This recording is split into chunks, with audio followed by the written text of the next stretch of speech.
Buonasera ragazzoni, buonasera, come state? Spero che stiate bene.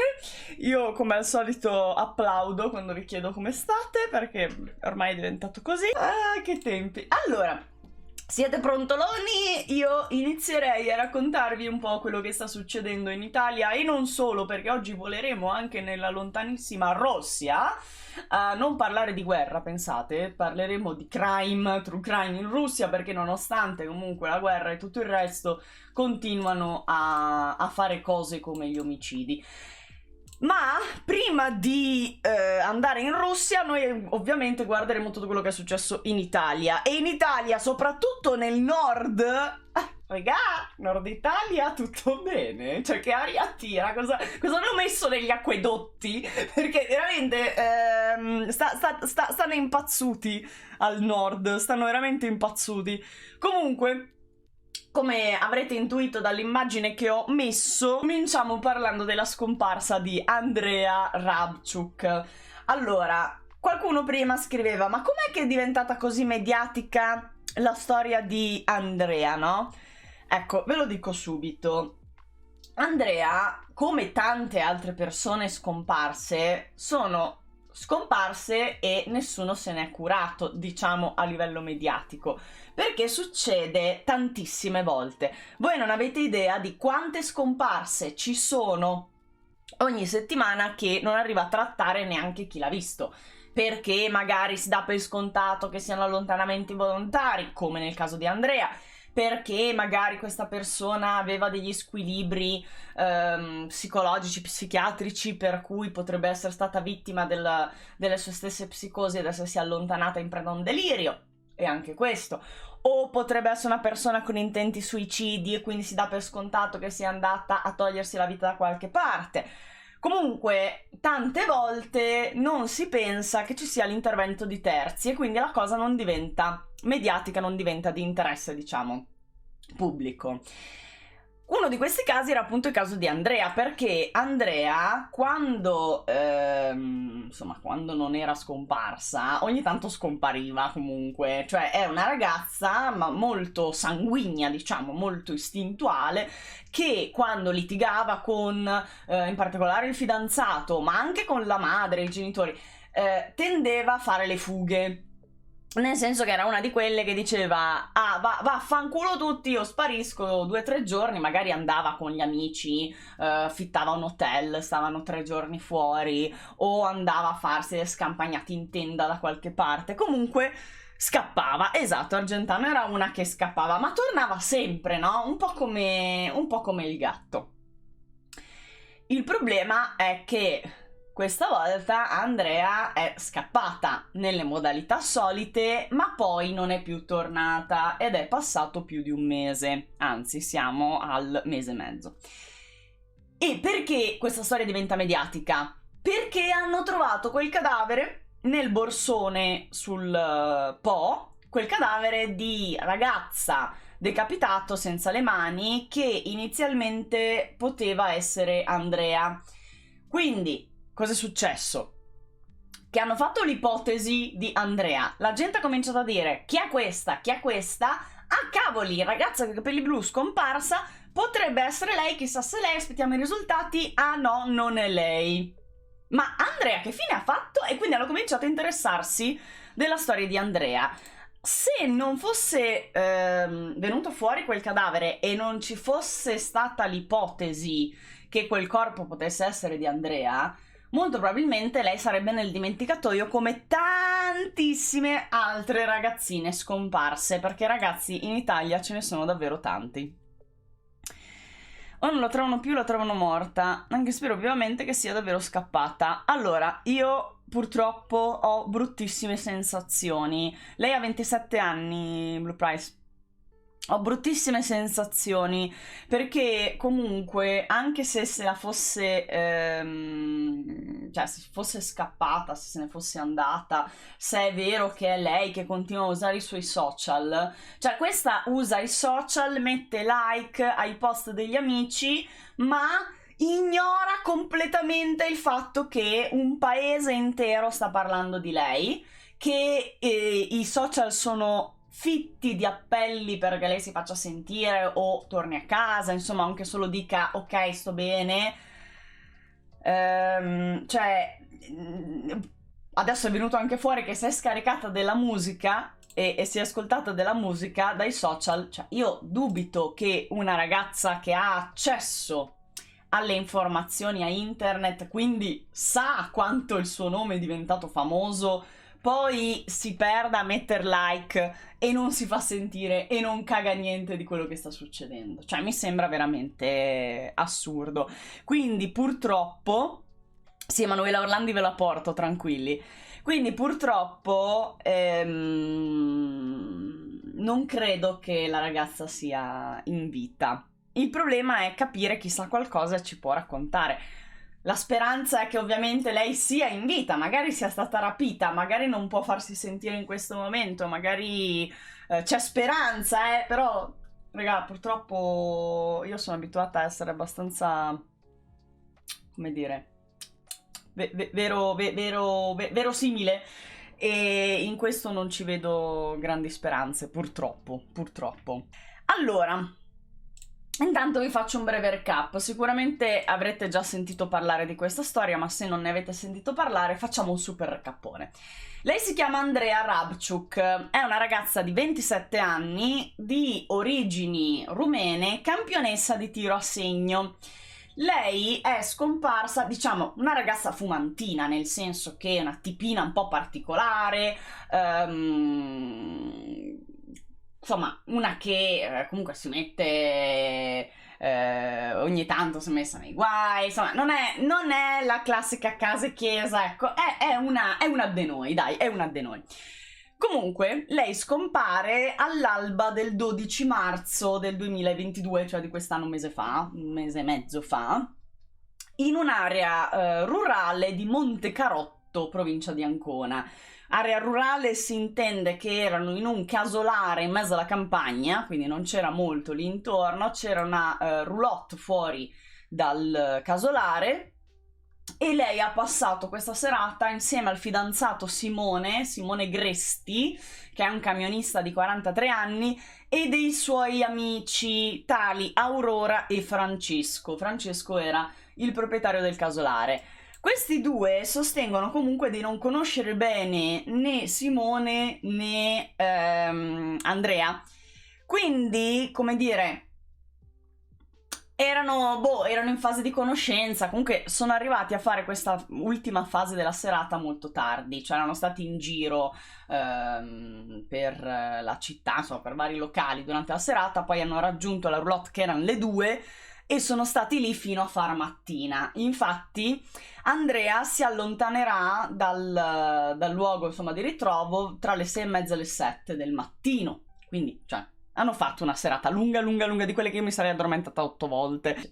Comunque, quella sera lì, cosa è successo? Che Andrea e Simone, suo moroso, hanno cominciato a litigare. In realtà era tutta sera che litigavano, perché lei stava sempre al cellulare e c'è da dire che lei ha un ex fidanzato, tale Daniele Albanesi, con cui è stata per 2 anni e mezzo. Poi si sono lasciati, lei si è messa con Simone, che vedete qui nella foto, quello che vedete nella foto è Simone, l'attuale fidanzato, ma poi è andata a cercare il suo ex. Dopo un po' che stava con Simone ha ripreso i contatti con Daniele e hanno ricominciato a sentirsi e sono tornati in così buoni rapporti che lei trascorreva molto tempo con il suo ex, con Daniele, e sono in così buoni rapporti che addirittura lei gli ha affidato il suo cane. Quindi attualmente l'ex Daniele ha il cane di Andrea. Quella sera lì, comunque, lei ha messaggiato moltissimo con Daniele. Non so bene che cosa si stessero dicendo, però Daniele sostiene che quello che gli diceva era: guarda, io voglio cambiare vita, voglio andare da un'altra parte, voglio scappare, voglio che non mi trovi più. Che non mi trovi più, senza soggetto. E io ho mezza idea che parlasse di Simone. Comunque, vabbè. Fatto sta che Simone quella sera si è incazzato e abbiamo delle versioni un po' contrastanti rispetto a quello che è successo. Comunque quello che vi posso dire è che attualmente l'unico indagato è appunto Simone Gresti, che è anche l'unico iscritto al registro indagati per sequestro di persona, anche se continuano a sottolineare il fatto che lo abbiano fatto come atto dovuto, che lo hanno fatto in realtà per permettere a Simone di accedere ai fascicoli e potersi difendere meglio. Io non so perché continuano a specificare questa cosa quando solitamente, quando c'è un indagato, mostro di merda! Con lui si fanno un sacco di...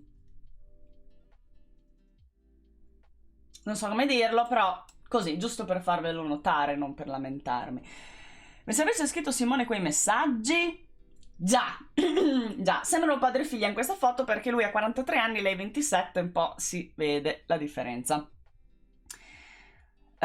Sì, ho sentito Evitante, però volevo un qualche info in più prima di portarvelo perché l'ho visto solo oggi. Non lo hanno trattato come no, non lo hanno trattato neanche come tanti altri che appena poi vengono indagati. Eccolo l'assassino, il mostro, cosa gli hai fatto tu? Invece, no, questa volta no. Meglio, cioè, facessero così con tutti, sarebbe meglio. Comunque, Francesco, che è il proprietario del casolare, immagino anche della roulotte dove hanno trascorso l'ultima parte della serata, ha parlato di una notte turbolenta e di litigi continui tra Andrea e Simone per questioni di gelosia, perché lei era sempre col telefono in mano sostanzialmente. Tra l'altro vi ripeto che tra loro due c'era una relazione che io definirei Smuiliter, guarda, alla tua, io definirei tranquillamente tossica, ma perché litigavano di continuo, volavano ceffoni, semenavano a vicenda e insomma lei scappava in continuazione, lui manie del controllo fuori misura, nel senso che lui voleva il profilo condiviso, cioè che poi non è il profilo Facebook condiviso, perché non è che ce l'hanno insieme, il profilo è di Andrea. È semplicemente che lui aveva le password, solo che da buon paraculo ha sempre raccontato che avevamo il profilo in comune. No, era il profilo di lei, di cui tu hai probabilmente preteso di avere le password. Così come dell'account di Google. Lui aveva le password del suo account di Google, lui aveva libero accesso a tutte le comunicazioni private di Andrea.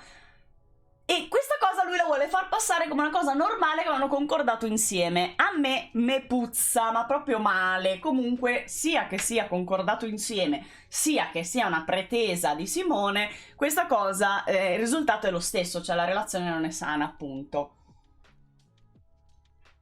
Fatto sta che Francesco ha raccontato che a un certo punto Simone, siccome lei continuava a messaggiare, Simone le ha strappato il cellulare dalle mani e quando Andrea gli ha chiesto di restituirglielo, lui si è rifiutato di restituirglielo. A quel punto Andrea ha fatto il dito medio e se n'è andata. Ha lasciato tutti lì, insomma, ha preso su la strada e se n'è andata. E da lì è scomparsa. Simone però aveva dato un'altra versione rispetto a questa vicenda, cioè Simone aveva raccontato che era stata lei a consegnargli il telefono in un gesto di stizza. Anzi, non so se vi ricordate la prima intervista a Chi l'ha visto, ma Simone disse: no, ma lei era solita lasciarmi il telefono per sicurezza, perché così io potevo stare tranquillo e controllare cosa lei facesse. A parte che questa è una cosa orribile, cioè della serie tieni, controlla che io sia brava e pulita e non ti metta le corna. Sì, esatto, chicca, hashtag certo, esatto. Comunque già il fatto che Francesco abbia dato una versione molto più credibile, io tendo a credere alla versione di Francesco, cioè molto probabilmente è andata così. Lei scriveva con Daniele, con l'ex. Simone ha avuto l'ennesima crisi di gelosia nei confronti dell'ex, comprensibile se vogliamo, e per farla smettere di scrivere al telefono le ha strappato il telefono, non gliel'ha più voluto dare e lei a quel punto l'ha mandata a cacare e ha preso la sua strada. Il problema è che cosa succede dopo ad Andrea, perché noi sappiamo che Simone si è tenuto il telefono di Andrea non solo per tutto il giorno successivo, ma anche per metà giornata di quello dopo ancora. Cioè lui ha restituito il telefono alla mamma di Andrea soltanto un giorno e mezzo dopo, quindi la domenica pomeriggio, nonostante la madre di Andrea la tempestasse di telefonate, proprio perché Andrea non era tornata a casa. Quindi sua mamma la chiamava ripetizione, ma Simone in un giorno e mezzo non ha pensato manco di rispondere a una chiamata della madre di Andrea, che conosceva. Al punto che c'è stata anche un'altra versione rispetto al perché ti sei tenuto il telefono di Andrea, Simone, in cui lui ha risposto, sentite bene: ho tenuto il telefono di Andrea per poter chiamare sua madre così che la venissi a prendere. E adesso scopriamo che la madre l'aveva tempestata di telefonate per un giorno e mezzo e lui non ha risposto neanche mezza volta. Regà, qua me puzza de merda, ma proprio de merda, ma male, cioè, è una goccia che ha fatto traboccare il vaso. Sì, ha sclerato Simone quella sera lì, sicuramente. Lei quindi si è diretta da sola in direzione Iesi, prendendo la statale senza soldi e senza telefono. Quindi non è che potesse fare molta strada, perché anche se andava in stazione non aveva i soldi per comprarsi un biglietto, non aveva il telefono per contattare nessuno. In più, gli investigatori, infatti, sono convinti che sia impossibile che lei si sia diretta a piedi per tutta quella strada, perché nel caso qualcuno l'avrebbe vista. Cioè, è una ragazza appariscente, era vestita tra l'altro con un cappellino rosa con le orecchie da gatto, i capelli blu, insomma, se fosse passata realmente da quella strada l'avrebbe vista qualcuno e nessuno l'ha vista. Quindi l'ipotesi degli investigatori è che è stata raccolta da qualcuno prima che potesse fare molta strada, oppure aveva già un appuntamento con qualcuno che la sarebbe andata a prendere, ed è proprio per quello che lei a un certo ha fatto il TE, se n'è andata bella sicura, anche senza telefono e senza soldi. Questo qualcuno che l'è andata a prendere, tra le ipotesi, è anche l'ex fidanzato. Potrebbe essere andata a prendere Daniele, visto che si erano sentiti. Daniele ovviamente dice di no, che non è mai andato a prenderla, anche perché erano d'accordo di vedersi domenica. Potrebbe essere stato Simone, che magari l'ha mollata, poi a un certo punto ha preso la macchina, l'ha raggiunta, l'ha caricata in macchina e poi l'ha fatta sparire. Potrebbe anche essere andata così. Mi sa tanto del femminicidio, sì. La gelosia, il controllo. Ma aspettate, perché ci sono altri elementi che sono usciti in questi giorni. Praticamente si è scoperto che quella notte Andrea ha tentato di chiamare suo padre Marcel. Alle 4:20 del mattino gli ha telefonato, ma lui chiaramente dormiva, non ha sentito il telefono squillare, quindi non ha risposto. Però si è trovato un messaggio di Andrea che ha mandato dopo la telefonata a cui il padre non ha risposto, e gli ha scritto: papà, mi sono messa nei guai per colpa mia. Mi sono messa nei guai. Quindi sappiamo che Andrea quella notte è arrivata a chiamare suo padre, che non sentiva da 3 settimane, che vive in Spagna da anni, che quindi diciamo non è un padre presentissimo nella vita di Andrea, ma è arrivata a chiamare lui per chiedergli aiuto e dicendogli sono nei guai. Quindi qualcosa quella sera stava succedendo, e stava succedendo già alle 4:20. Lei è scomparsa tra le 6:30 e le 7, quindi già 2 ore prima stava succedendo qualcosa. Era nei guai perché non ci è dato sapere, perché sul messaggio c'era scritto solo questo. Il padre infatti poi la richiamerà il mattino dopo, ma lei ormai era già scomparsa, il telefono era nelle mani di Simone, che ovviamente, come non ha risposto alla madre, non ha risposto neanche al padre. Come vi dicevo, l'ultima volta che ha sentito il padre Andrea è stato 3 settimane prima della sua scomparsa. E in quell'occasione si erano sentiti e lei gli aveva detto di avere dei problemi e di voler andare a vivere da lui in Spagna, facendo perdere le sue tracce ai suoi contatti in Italia, insomma ricostruirsi una vita da zero in Spagna con il papà. La mamma di Andrea invece si chiama Georgetta e ha un nuovo compagno che si chiama anche lui Simone. Guarda, abbiamo le omonimie. E incredibilmente è successa una cosa strana, perché nelle ultime ore la madre, da che all'inizio Georgetta scriveva, come giustamente è, come ci aspettiamo, tutti appelli sulle pagine Facebook, no? Andrea, ti prego, dici come stai, dici che stai bene, fatti sentire, torna a casa, mamma ti vuole bene, noi ti vogliamo bene, non è successo niente, ti perdoniamo tutto, bla bla bla, insomma le solite cose, no? Inaspettatamente, nelle ultime ore, la mamma di Andrea ha cancellato tutto. Ha cancellato ogni appello sul proprio profilo e ufficialmente non si sa perché. Probabilmente è stato un consiglio degli inquirenti oppure è stato un consiglio dell'avvocato, anche se di solito questi consigli non vengono mai dati. Cioè, perché consigliare a una mamma di smettere di cercare la figlia? Sì, raga, infatti sono rimasta male anch'io. Voleva sparire perché aveva paura di lui, probabilmente le ha già messo le mani addosso. Livia, sono abbastanza d'accordo con te, sono abbastanza d'accordo.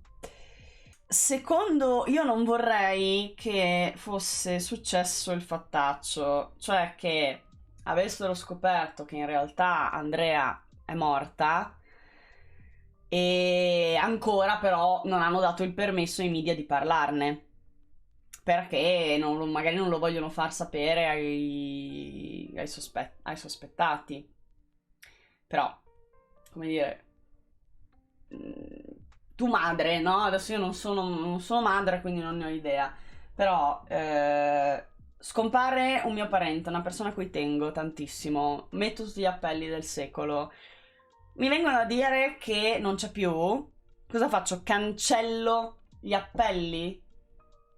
Forse sì, perché poi magari vedo sempre le persone che rispondono, io so che in realtà non c'è più, però non lo posso dire, quindi li cancello così evito.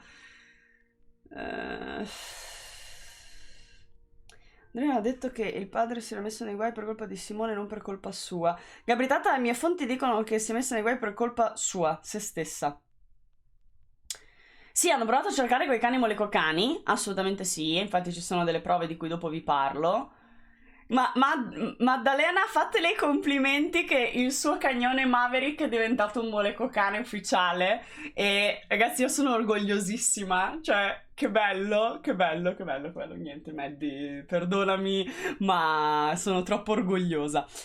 Ma se cancelli gli appelli la gente non si fa 2 domande, infatti io mi sono fatta 2 domande, dici forse la madre sa dov'è. Quindi magari lei è viva, ecco, guardiamola in chiave positiva, perché io penso sempre male. Magari piuttosto che aver trovato il cadavere, magari la madre è entrata in contatto con Andrea che gli ha detto che sta bene da qualche parte. Però da giorni, tra l'altro, la madre non rilascia dichiarazioni, non si esprime a riguardo di questa storia con i giornalisti, ma i giornalisti ovviamente non è che si fermano alla madre, se la madre non vuole rilasciare dichiarazioni vanno a intervistare tutti i vicini di casa e una vicina di casa ha detto di aver parlato con la madre, quindi ha riferito i pensieri della madre. Io questa cosa la trovo estremamente, scusate, intrusiva e maleducata da parte dei giornalisti, perché se io dico che non voglio parlare di una cosa e sono la madre della vittima, voi dovete rispettare il fatto che magari non parlo proprio perché stanno succedendo delle cose che poi verranno fuori a conti fatti, no? Cazzo andate a chiedere ai vicini di casa se io non vi do il permesso di avere le informazioni da me? Cioè, sciacalli, esatto, Albe, sciacalli, ma bene così. Quindi niente, hanno chiesto alla vicina, una di queste vicine ha droppato, ha aperto il sacco, ha svuotato il sacco e ha detto che la madre le ha parlato di forti sospetti verso Simone, il fidanzato di sua figlia, e che è sicura fin dal principio che lui sa qualcosa rispetto a quello che è successo ad Andrea. Sicuramente almeno sa qualcosa, se non è stato lui a farlo. E soprattutto una cosa che non capisce la mamma è il perché si sia tenuto al cellulare della figlia per 2 giorni, senza tra l'altro mai rispondere alle sue chiamate. E questo effettivamente ci sta. Quindi, quello che sono riusciti a scucire da parte della vicina di casa è che la madre ha forti dubbi nei confronti di Simone. E questi ce li avevamo anche noi. Comunque, ok. Allora, ecco, è emerso un messaggio in particolare. Come vi dicevo, Andrea quella sera ha messaggiato con il suo ex Daniele, no? E lui diceva che da tempo Andrea gli diceva che voleva cambiare vita, e un messaggio è questo che Andrea ha scritto a Daniele. Per questa sera resto qui. Da domani sarò libera. Aiutami a scomparire. Non voglio che mi trovi più. Ovviamente senza soggetto, non voglio che mi trovi più, secondo me è Simone che non doveva trovarla più. Per questa sera resto qui.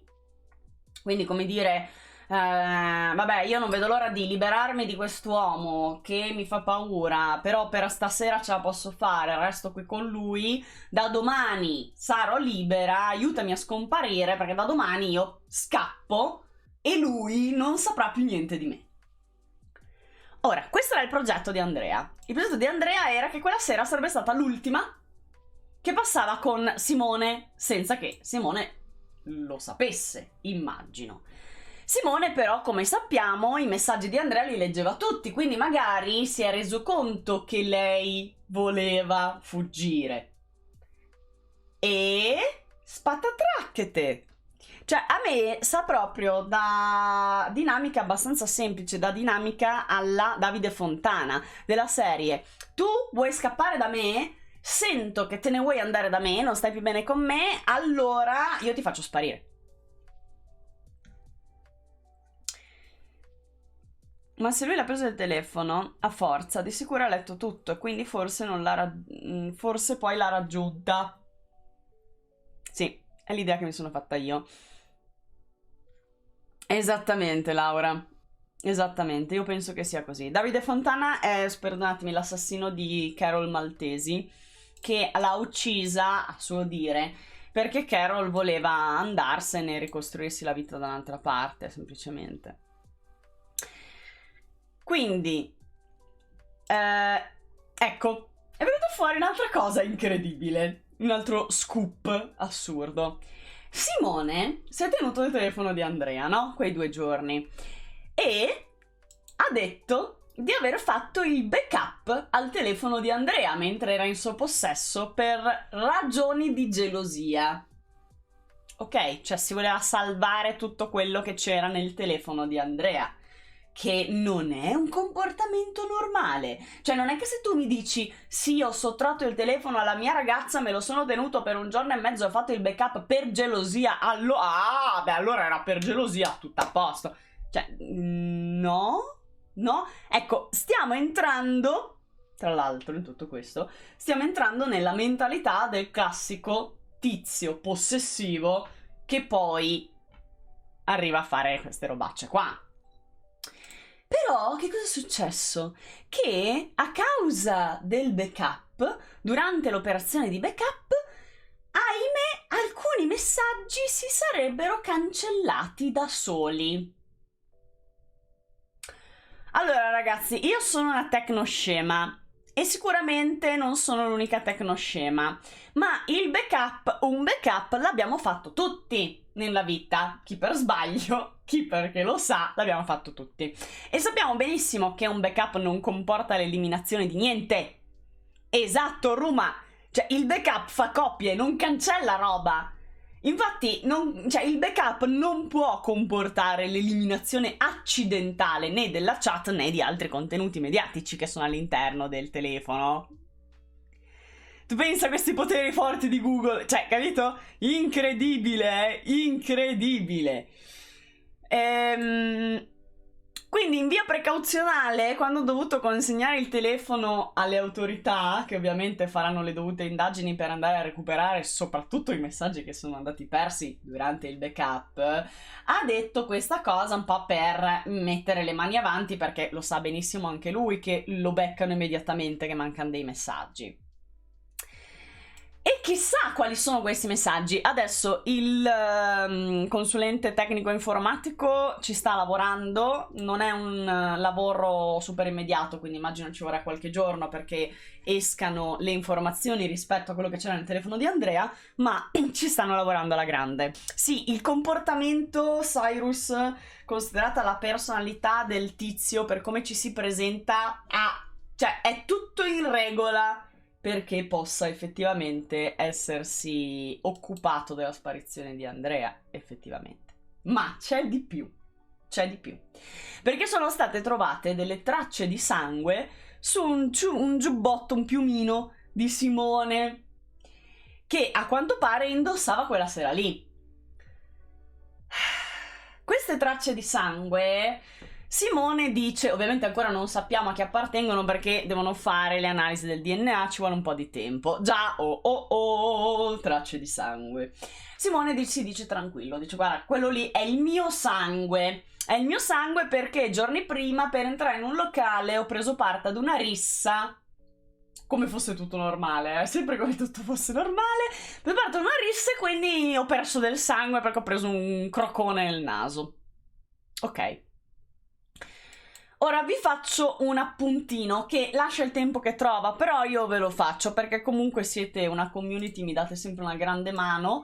Un mio follower mi ha detto di conoscere questo trio, cioè di far parte, insomma, vive lì vicino e li conosce, nel senso che sa chi sono, li riconosce. E dice che effettivamente una sera ha visto una rissa in cui c'era sia Simone che Daniele che Andrea. Ma pare che questa rissa l'abbia innescata Daniele. Quindi, forse parla di quella rissa che ha visto il mio follower, forse il mio follower ha detto una cosa vedendone un'altra, quindi non è una fonte certa questa, io ve la riporto così come mi è stata detta. Però, ripeto, quello che lui mi ha raccontato è che la rissa era proprio una rissa a 3 e non era la stessa sera. Aspetta, era la sera stessa? Era venerdì sera bugato. Ok, Cron, sei tu che mi hai scritto di averli visti fare la rissa? Così un trisom di rissa. Sì, si picchiavano tutti a quanto mi ha raccontato lui, però se è Cron magari ci può scrivere qui in diretta. Vai tranquilla Elettra, non preoccuparti. Sono io, perfetto, ce l'abbiamo qui in live, Cron. Grazie mille per essere presente. Allora, ci puoi scrivere qui in chat quello che hai scritto a me, cioè quello che hai visto, così lo leggono anche loro e possiamo avere una fonte dall'interno, diciamo. Cioè, Cron mi ha detto che la rissa è stata fatta quella sera lì in cui lei è scomparsa. Però intanto aspetto che Cron vi legga tutto e vado avanti a raccontare, vi scriva tutto e vado avanti a raccontare. Perché poi hanno analizzato con il luminol anche la roulotte dove hanno passato la serata e guarda caso hanno trovato tracce di sangue anche nella roulotte. Quindi tracce di sangue sul giubbotto di lui, tracce di sangue nella roulotte. Ora non si sa di chi sia questo sangue, non si sa se magari è stato lasciato lì molto tempo prima, anche perché vi ricordo che queste analisi le hanno fatte quasi un mese dopo la scomparsa, anzi no, un mese dopo la scomparsa di Andrea, quindi se anche hanno trovate sono comunque macchie non recentissime e potrebbero anche, non so, fuoriuscire da un'altra persona in un'altra occasione, quindi non è detto. Comunque aspettano i risultati di DNA di questo esame che immagino a breve riusciremo ad avere. Quindi quella sera lì, se effettivamente Cron ci conferma che hanno avuto una rissa, potrebbe essere il sangue di sia di Andrea, sia di Daniele, sia di Simone. Quello nella roulotte, boh. Certo è che se è di lei il DNA, lui finisce dentro. Eh sì, eccolo Kron. Ero fuori da un bar, ho notato del casino. Praticamente Daniele e Simone si stavano picchiando. Successivamente sono stati divisi da 2 persone che conosco. Ok, quindi non dovrebbe essere sangue di Andrea. Cioè, al massimo su quel giubbino c'è il sangue di Daniele, perché si sono scornati sti 2. Quindi, benissimo, abbiamo anche la conferma che si menavano. Quindi, quando Daniele diceva, intervistato, sono sicuro che a Simone non sto molto simpatico, ma insomma vi siete spaccati in Asia a vicenda, forse no, non vi siate proprio così, non vi state proprio così simpatici. Comunque, scontro tra 3 pretendenti. La rissa non è stata vista da molti perché è avvenuta in una traversa. Kron, ma posso darti un consiglio così random? Lo so che prendersi le responsabilità in questo mondo è sempre un problema, però magari informale le forze dell'ordine di questa cosa che hai visto, perché potrebbe essere un elemento importante per loro. Boh, così dico, se hai voglia magari dai una mano. Simone, tra l'altro, come avevo detto, come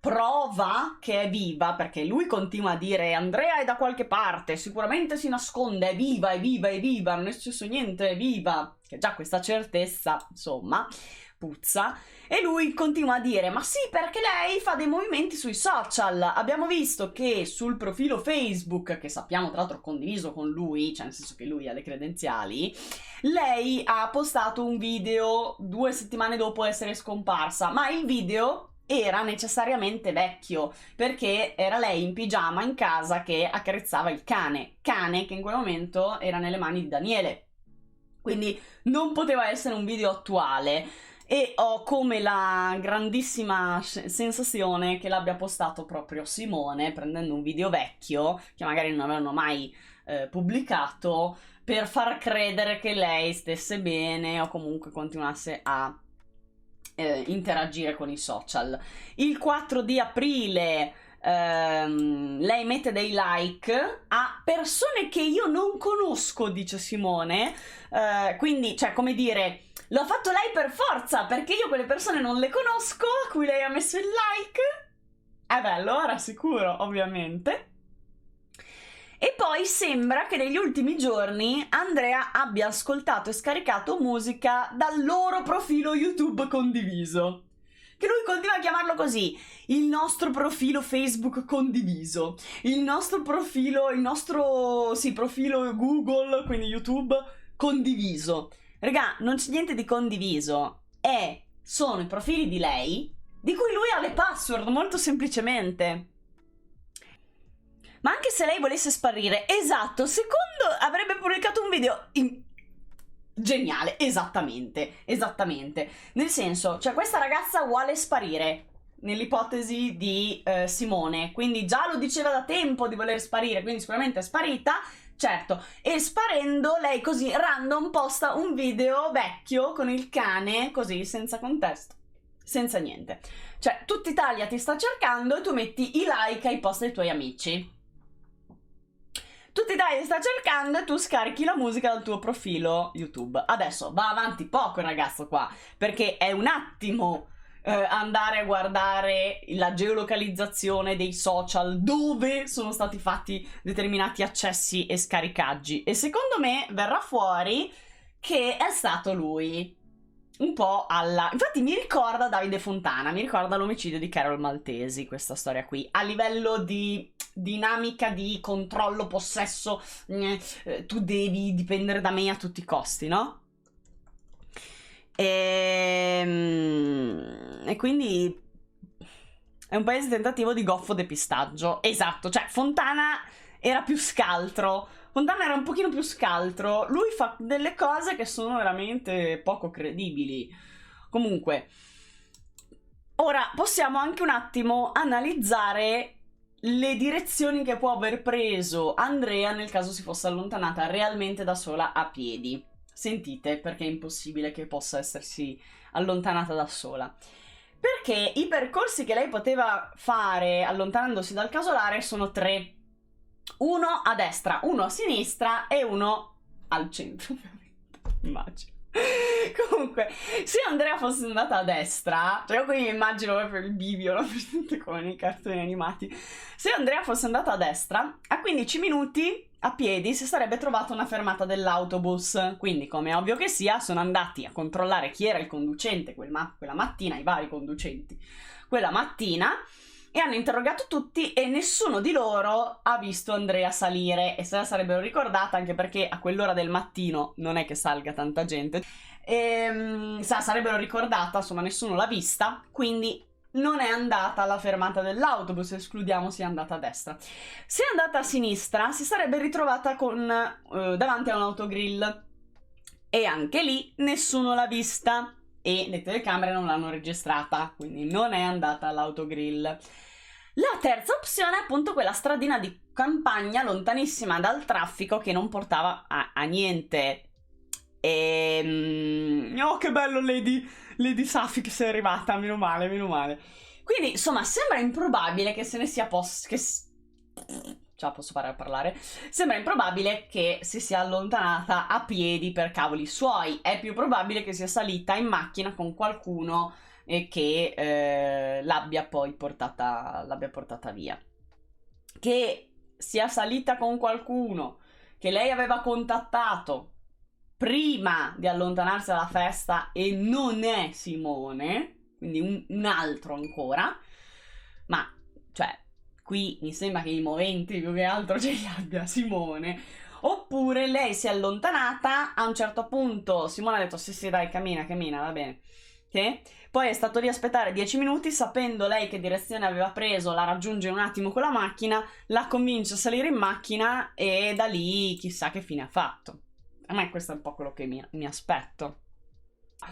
Comunque ci sono stati degli avvistamenti di Andrea, ovviamente, io ve li riporto, però ragazzi, cioè, qui stiamo andando nel delirio, ovvero questo caso diventa mediatico, la ragazza è particolare, ci si affeziona alla storia, quindi ovviamente le persone, sapendo che è scomparsa e magari potrebbe essere viva, si guardano intorno e c'è anche da dire che sì, siamo in una fase simile a quella un po' con Denise Pipitone, sì, quella di Denise Pipitone. E allora, l'hanno vista a Roma, in zona Magliana, l'hanno vista nel parcheggio del Lidl, mentre in lacrime chiedeva soldi ai clienti. La ragazza presentava dei lividi in volto e aveva anche un occhio nero.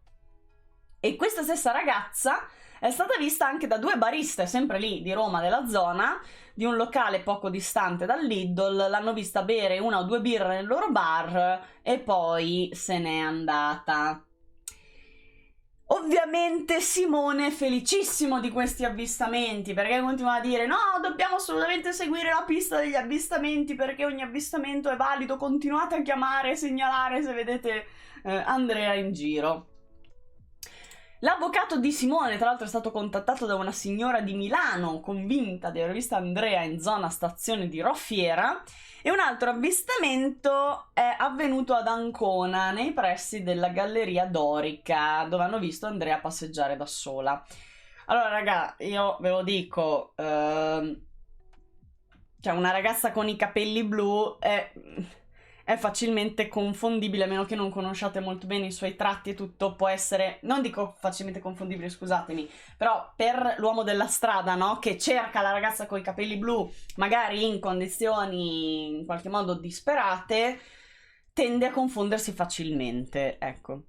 Zona Magliana oggi come messa? Ah, guarda Silvia, ti ci accompagno se vuoi. Non male come una volta, non male come una volta. Oggi la Magliana è, diciamo, media. Sì, Albe, esatto, ragazza con i capelli blu, guarda, potrebbe essere Andrea. Esattamente. Qua ce ne sono molte, quei capelli blu vanno di moda. Ah, ovunque, Cron, guarda, ovunque, ragazzi. Capelli blu, poi soprattutto nelle grandi città, Milano, Roma, ne vedi tante. Magari ragazzi con i capelli blu alla fine va di moda farsi i colori pazzerelli. Sì, esatto. Vabbè, questa è una foto dove si erano magari un po' scoloriti. C'è anche da dire questo: se lei non ha accesso a tinte per capelli, è in fuga, e anch'io ho i capelli blu, vedi? Se lei è in fuga e non ha accesso alle tinte per capelli, il suo blu adesso non è più molto blu, probabilmente somiglia più a questo verde qua, perché lo sapete che le tinte, soprattutto così forti, poi scaricano in un attimo. Non sono Andrea, ragazzi, non sono Andrea.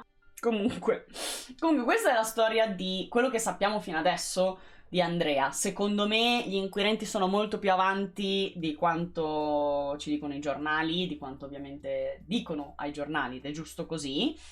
Me lo fa pensare soprattutto il fatto che la madre abbia tolto tutti gli appelli, cioè secondo me ci sono molte cose che noi non sappiamo ancora, ed è bene che non lo sappiamo, perché vuol dire che stanno lavorando nella riservatezza e quindi lo fanno per tutelare le indagini, ed è giusto così. Noi arriviamo dopo, le informazioni arrivano dopo, anche per qui non stiamo parlando di interesse pubblico rispetto a un pericolo pubblico, stiamo parlando comunque, ragazzi, di faccende private, per quanto siano gravissime, per quanto sia true crime. Ricordiamoci che il true crime è sempre quasi una faccenda privata, quindi prima è bene che mettano avanti l'interesse delle indagini e della giustizia, e poi che si faccia informazione, che ovviamente è importante l'informazione, ma viene dopo, no? Allora, andiamo avanti.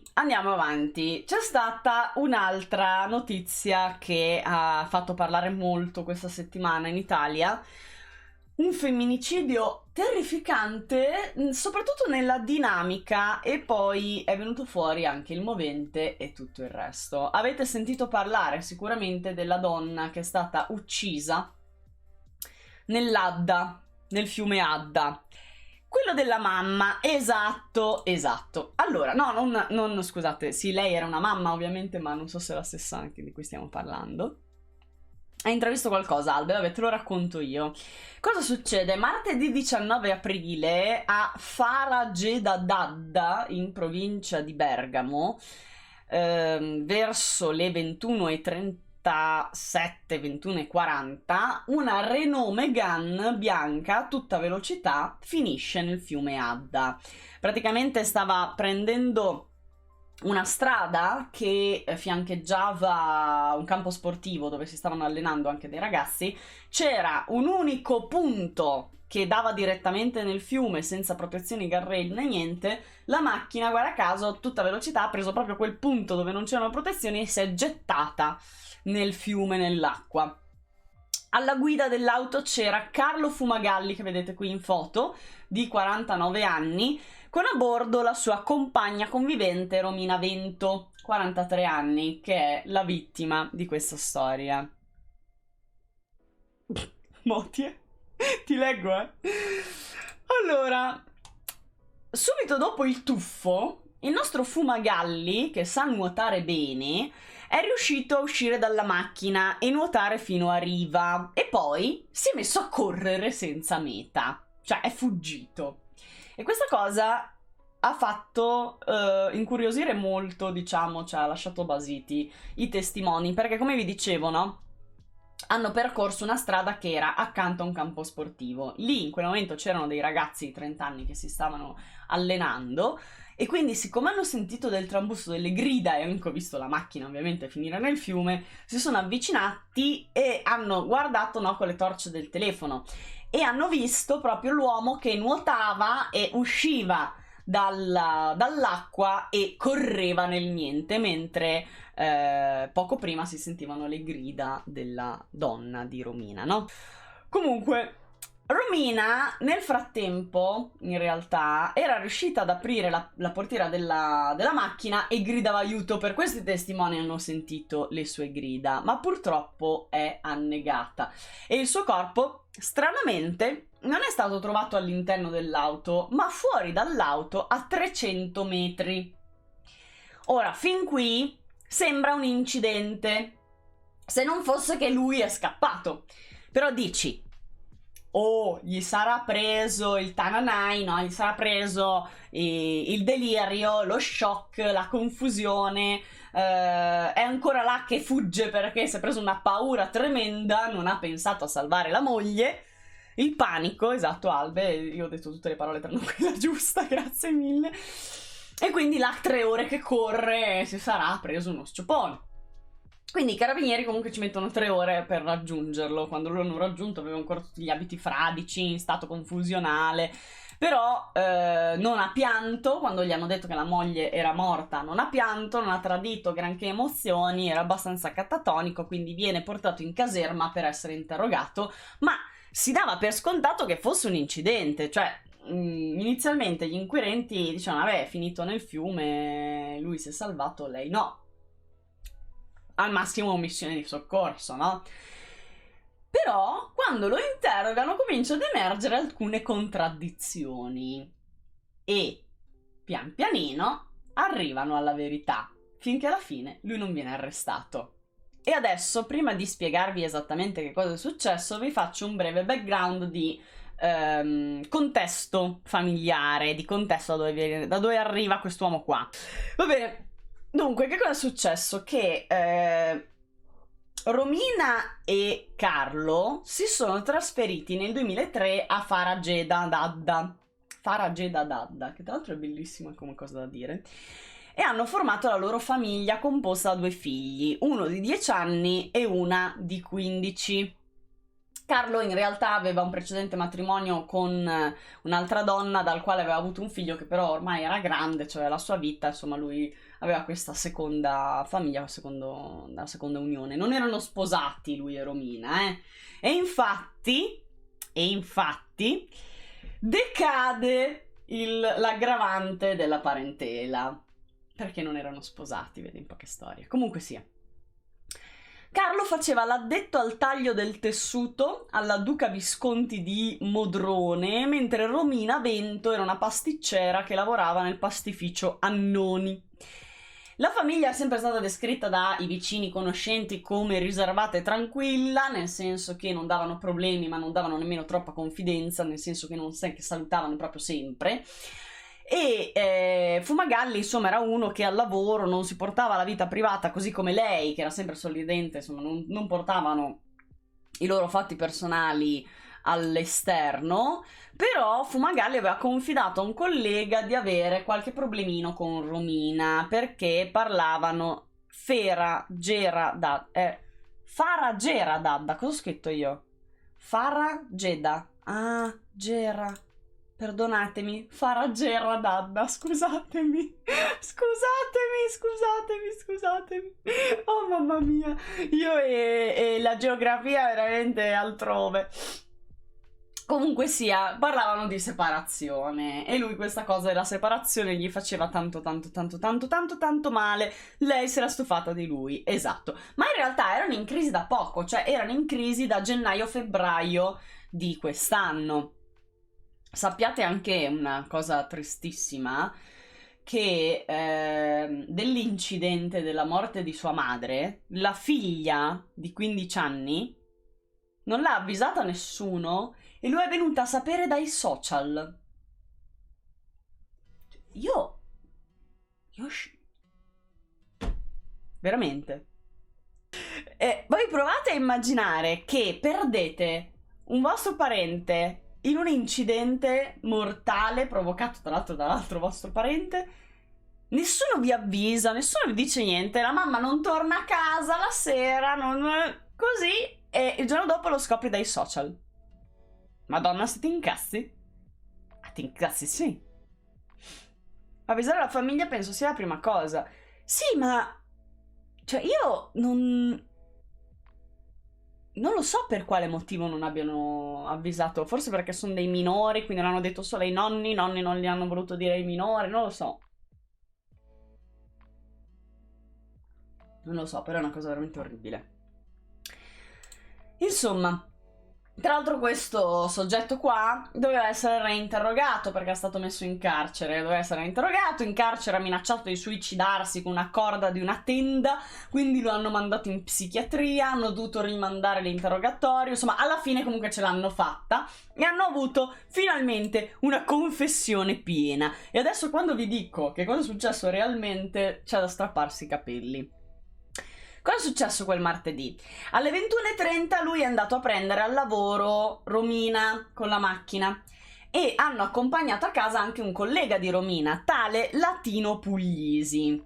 Lo hanno lasciato a casa E lei, appena insomma hanno appunto lasciato a casa il collega, lei si è rivolta al compagno, marito, vabbè, fidanzato, e gli ha detto: guarda Carlo, io ti lascio, fine, non c'è più speranza, non voglio continuare questa storia, non ha senso andare avanti, voglio chiudere.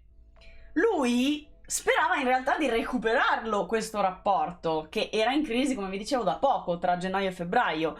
Quindi il fatto che lei non gli abbia dato nessuna speranza ed è stata molto molto rigida nel dire no, non ce n'è, no, è finita, io ti voglio lasciare, questa cosa gli ha dato alla testa, ha avuto, almeno lui dice così, gli è salito il sangue alla testa. Quindi a quel punto avrebbe accelerato di brutto, si sarebbe diretto verso il fiume Adda, accettando l'ipotesi di morire anche lui, testuali parole. Nel senso che lui ha detto: ah sì, probabilmente sarei morto anch'io, ma avrei accettato l'ipotesi di morire anch'io perché Mazzarò.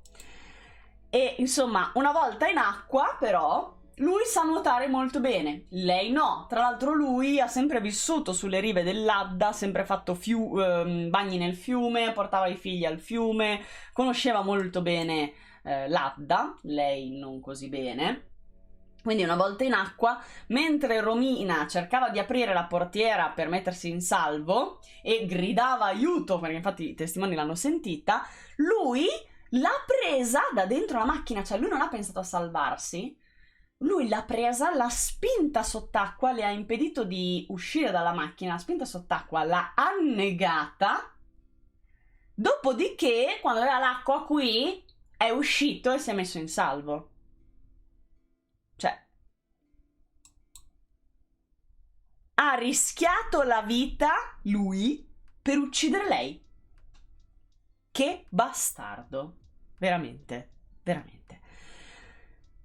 Poi viene fuori, e qua ci sarà da incassarsi come delle bestie, viene fuori che Fumagalli in realtà era in cura psichiatrica e prendeva dei medicinali dall'estate del 2021 che gli avevano diagnosticato, quindi c'è su carta, nero su bianco, firmato dai dottori, che lui è instabile, che lui ha una malattia psichiatrica. Il problema è che erano 5 settimane che lui aveva interrotto i farmaci perché non gli andava più di prenderli. Cosa significa questo? Che gli daranno ovviamente l'incapacità di intendere di volere e quindi Bonex lo mettono in una clinica e basta. Poi, tra l'altro, lo hanno messo in carcere 2 giorni già a minacciare il suicidio, figuriamoci se lo rimettono in carcere. Quindi effetto rebouncy, esatto. Ma quando si smetterà di sottovalutare le cose, già, esatto. Ora, non so se fosse schizofrenico o cosa, perché non lo hanno specificato il suo problema, non hanno parlato della diagnosi, però lui ha una diagnosi e lui aveva dei medicinali da prendere, che però aveva smesso di prendere. Quindi c'è anche da dire che c'è una responsabilità. Nel senso, se tu hai dei farmaci da prendere e smetti di tua volontà, per tua volontà di prenderli, è comunque una tua volontà, cioè non mi puoi dire non ero in grado di intendere di volere. Quando hai deciso di smettere di prendere i farmaci lo eri. A me queste cose mi fanno incassare, scusate. Non è inficiato da qualunque disturbo psichiatrico, faranno una perizia. Ovviamente, Sara, ovviamente, certo. Ma se sei instabile non ti rinchiudono prima in una struttura proprio perché sei instabile, puoi essere pericoloso? Sì, criminalistic. Adesso io non so esattamente come funzioni nella pratica tutto ciò, però è molto probabile che magari non possa sostenere il processo per instabilità. Ciao, zio Cagno. Che belli. I nomi che vi date veramente. Anche perché questo guidava un'auto senza problemi. Ma sì, ma perché quando sei compensato, si chiama il paziente compensato, cioè quando il paziente, diciamo, ha dei problemi nel gestire il proprio comportamento, anche solo nel gestire la realtà, nel qui e ora, ha dei distacchi dalla realtà o non riesce a controllare se stesso in qualche modo, mille motivi diversi, gli si dà appunto dei farmaci per fare in modo che torni l'equilibrio chimico all'interno del cervello, e in quel momento tu sei compensato, quindi vuol dire che con i farmaci tu sei una persona in grado di intendere di volere, quindi anche di guidare la macchina, prenderti responsabilità, andare al lavoro, avere dei figli e tutto il resto. Cioè, non è sempre detto che se tu hai una malattia psichiatrica allora non puoi fare niente perché sei pericoloso e instabile sempre. Puoi gestirla. Abbiamo in sua facoltà ha scelto di non prendere i farmaci. Questo secondo me deve essere un aggravante. Infatti, Albe, sono d'accordo con te. Quindi è premeditata la cosa, perché ha smesso i farmaci proprio per avere questo alibi. Sto diventando troppo complottara. Sì, forse Chiara sta diventando un po' complottara. Lui ha smesso i farmaci, non ti so dire per quale motivo, ma la premeditazione qui non ce la vedono minimamente. Anche se c'è Latino, il collega di Romina, che quando l'hanno accompagnato a casa ha detto: oi, da casa mia a dove lui si è buttato con la macchina ci vuole 1 minuto in macchina. Quindi, tra l'altro, quando loro sono ripartiti da casa mia ho visto che hanno preso subito la strada verso il fiume e non quella verso casa loro, però lì lui ovviamente non si era fatto domande perché non poteva immaginare.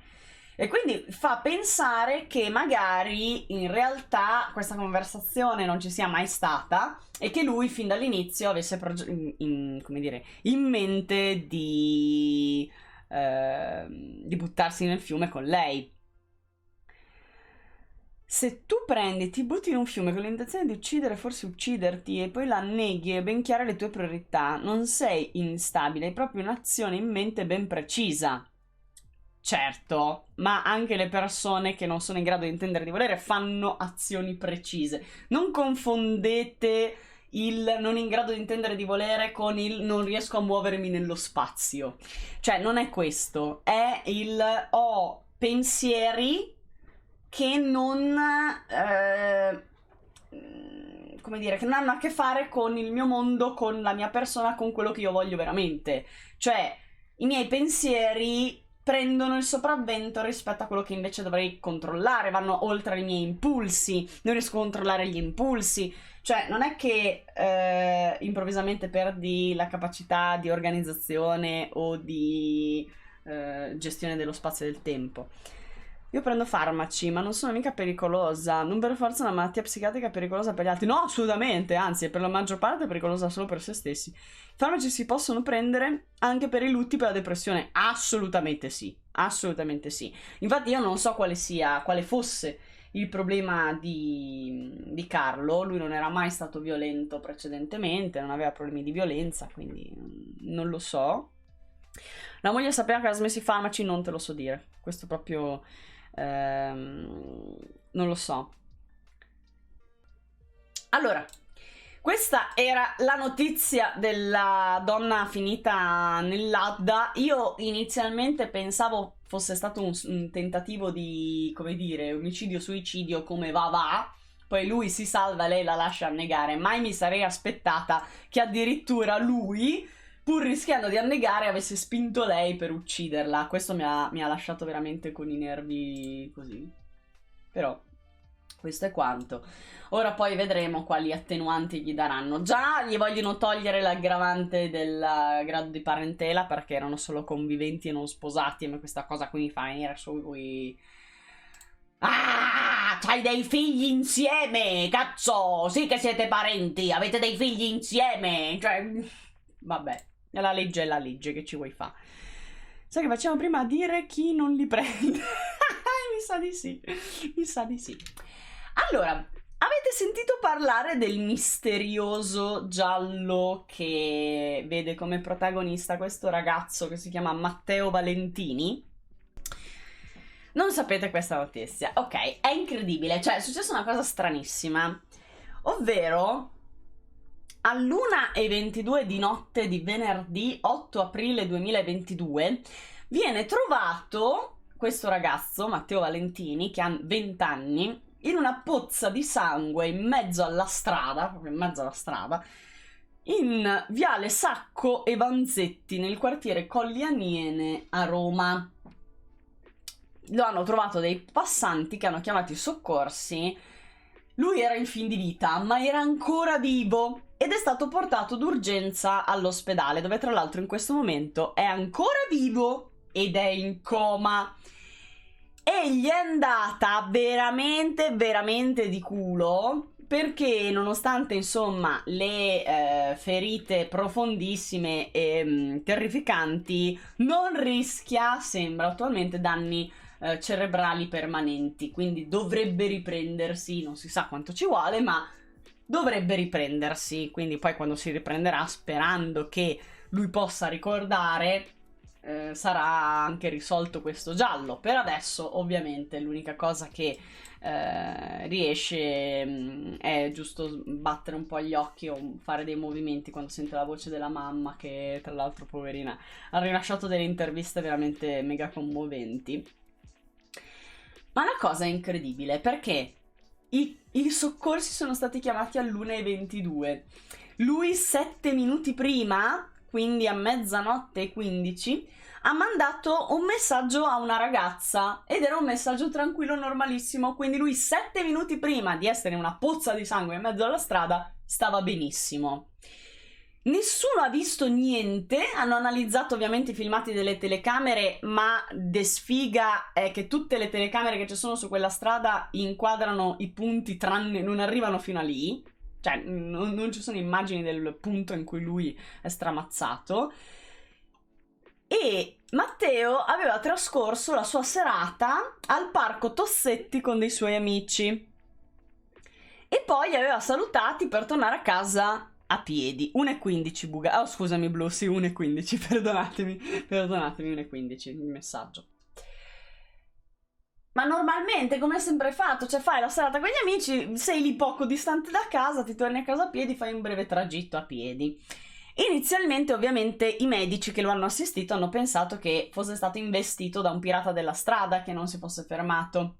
Ma la cosa incredibile è che lui ha ferite soltanto al volto e a una mano.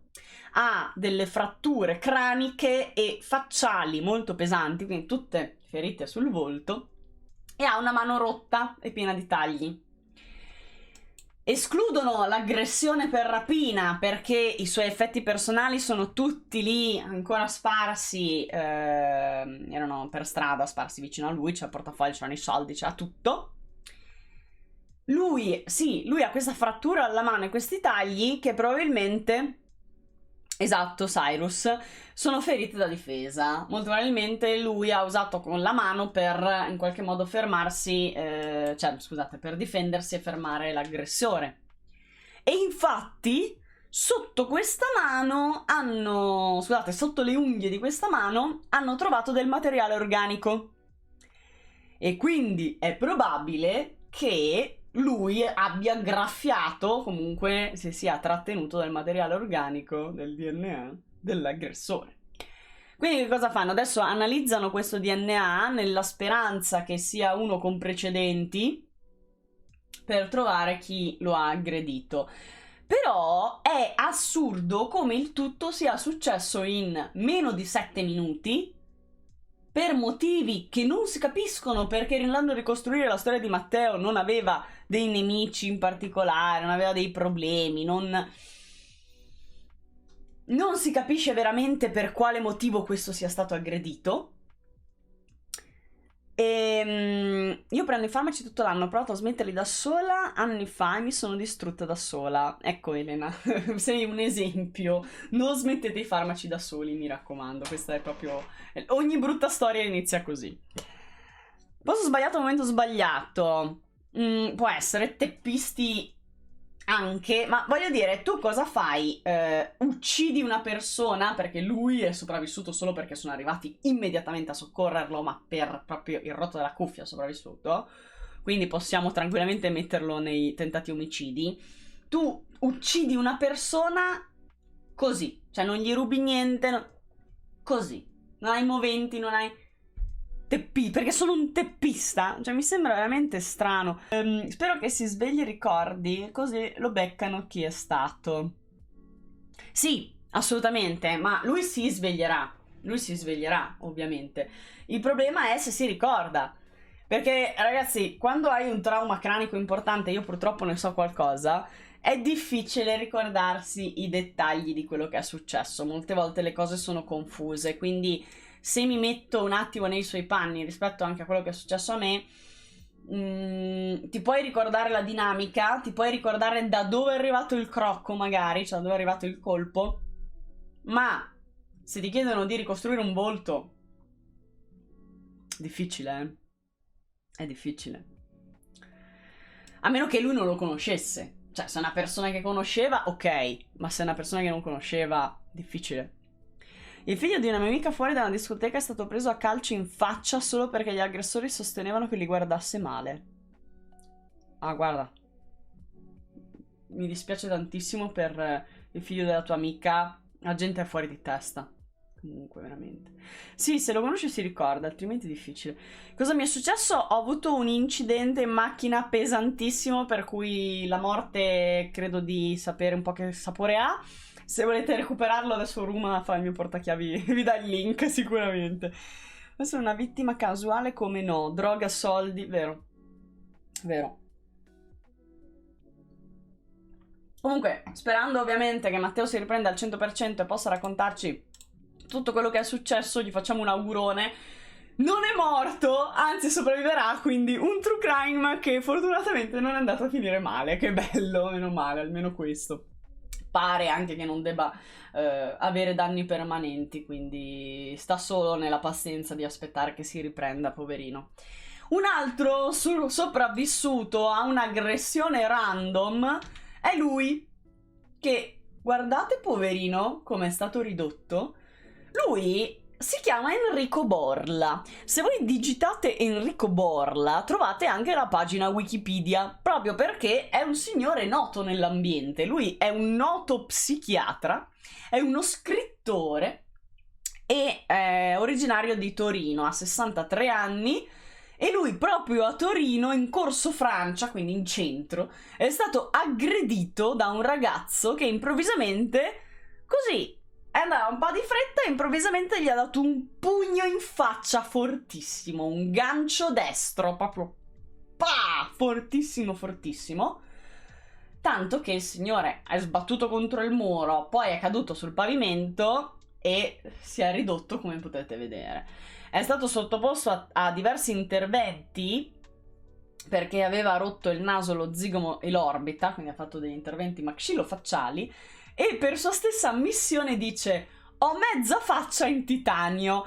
E io vorrei abbracciarti, Enrico, perché anche io ho mezza faccia in titanio, quindi ti capisco bene. Ti capisco bene, poverino.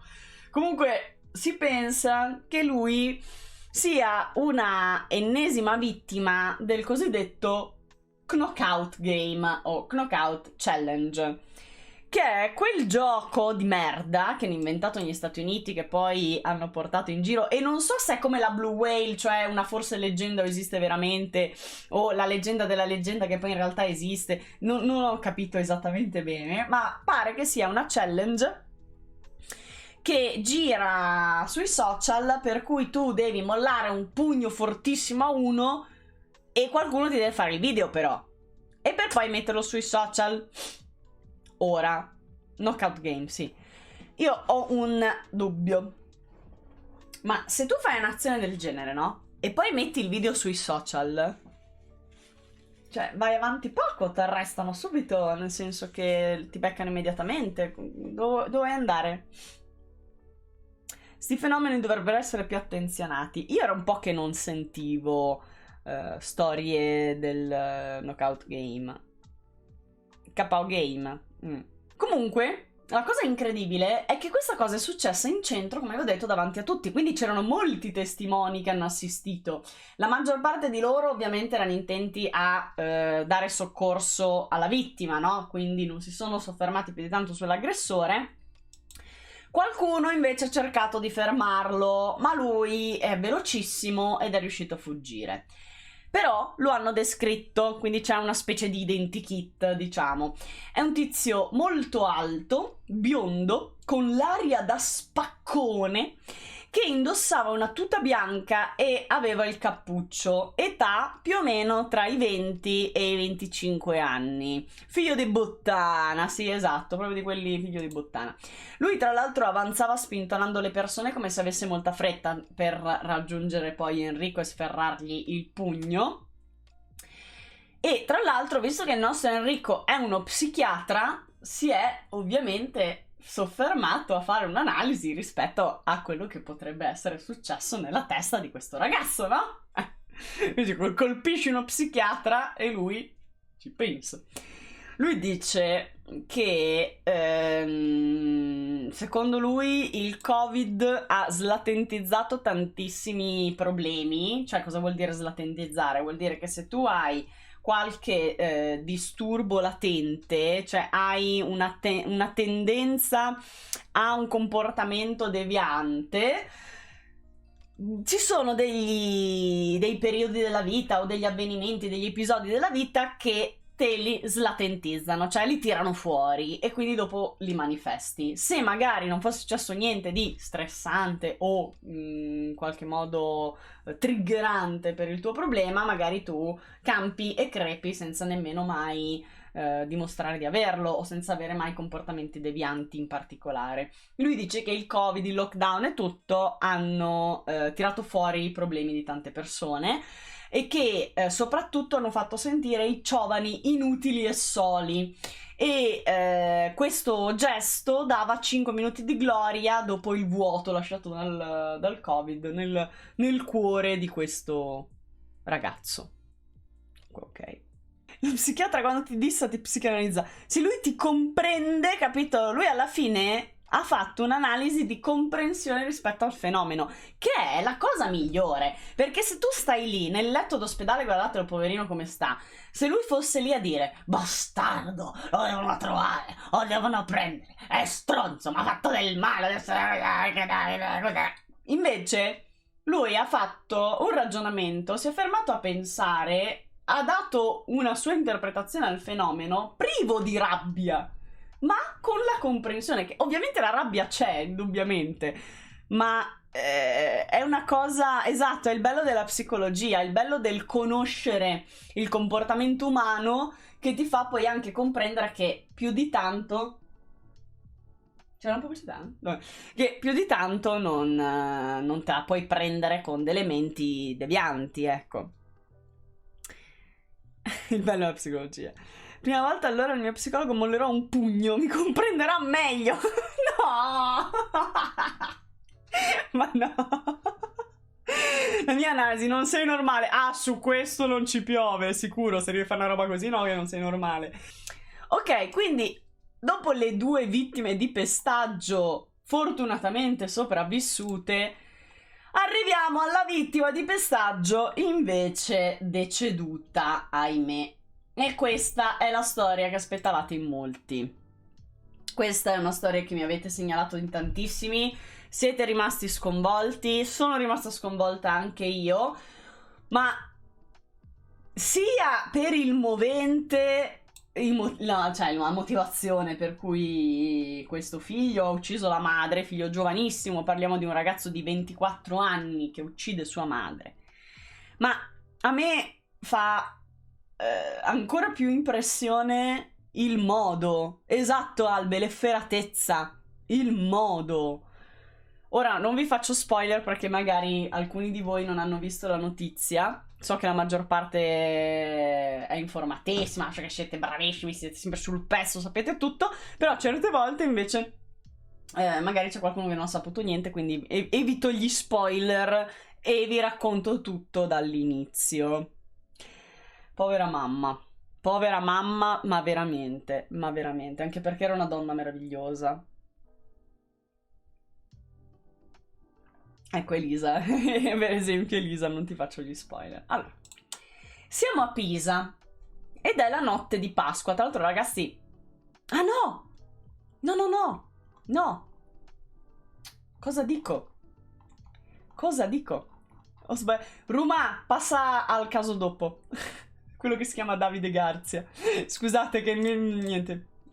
Ignoratemi. Problemi di regia miei interni. Allora, recap. Non è la notte di Pasqua, è giovedì 21 aprile mattina. E siamo ad Irkutsk, non a Pisa. Quella era un'altra storia che vi racconto più tardi. Insomma, giovedì 21 aprile di mattina siamo a Irkutsk, che è un paesino di 2000 abitanti, quindi veramente piccolino piccolino, in provincia di Monza. Un paesino dove, come immaginerete, si conoscono tutti. E tutti conoscevano la Fabiola, che è il nome della mamma della vittima. Siamo in un appartamento, tra l'altro in via della Vittoria numero 6. Ora io non so se c'è qualcuno di voi della zona, ma magari se siete della zona riconoscete anche la via addirittura. La vittima si chiama Fabiola Colnaghi, ha 58 anni ed è questa donna che vedete qua. Lei è madre di 3 figli, è sempre stata descritta come una donna estremamente sorridente e socievole, super mega positiva, ottimista, la conoscevano tutti, lei salutava sempre, ma salutava sempre davvero, perché poi era davvero Aicurzio, non Irkutsk. Non vola questo paese. Raga, oggi che cosa mi sta succedendo? Aicurzio, è vero.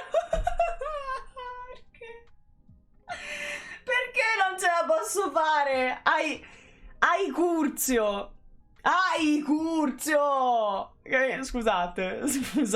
Scusatemi. Oggi quei paesi veramente non ce la posso fare. Comunque, vi dicevo, era una donna estremamente positiva, ottimista, tutta allegra, salutava sempre perché ogni mattina usciva presto per camminare insieme al suo compagno, che d'altro ho pensato, vedi, c'è chi porta a passeggio il cane, lei il compagno, e salutava sempre tutti quelli che... Vai, Curzio, vai, esatto! Salutava tutti quelli che incontrava. E in paese lei conosceva tutti ed era ben amata da tutti. Quindi davvero una tipa super positive. Alle spalle, tra l'altro, lei aveva una storia molto triste perché si era separata dall'ex marito, che tra l'altro è il padre dei 3 figli suoi, ma dopo qualche anno è morto per una lunga malattia.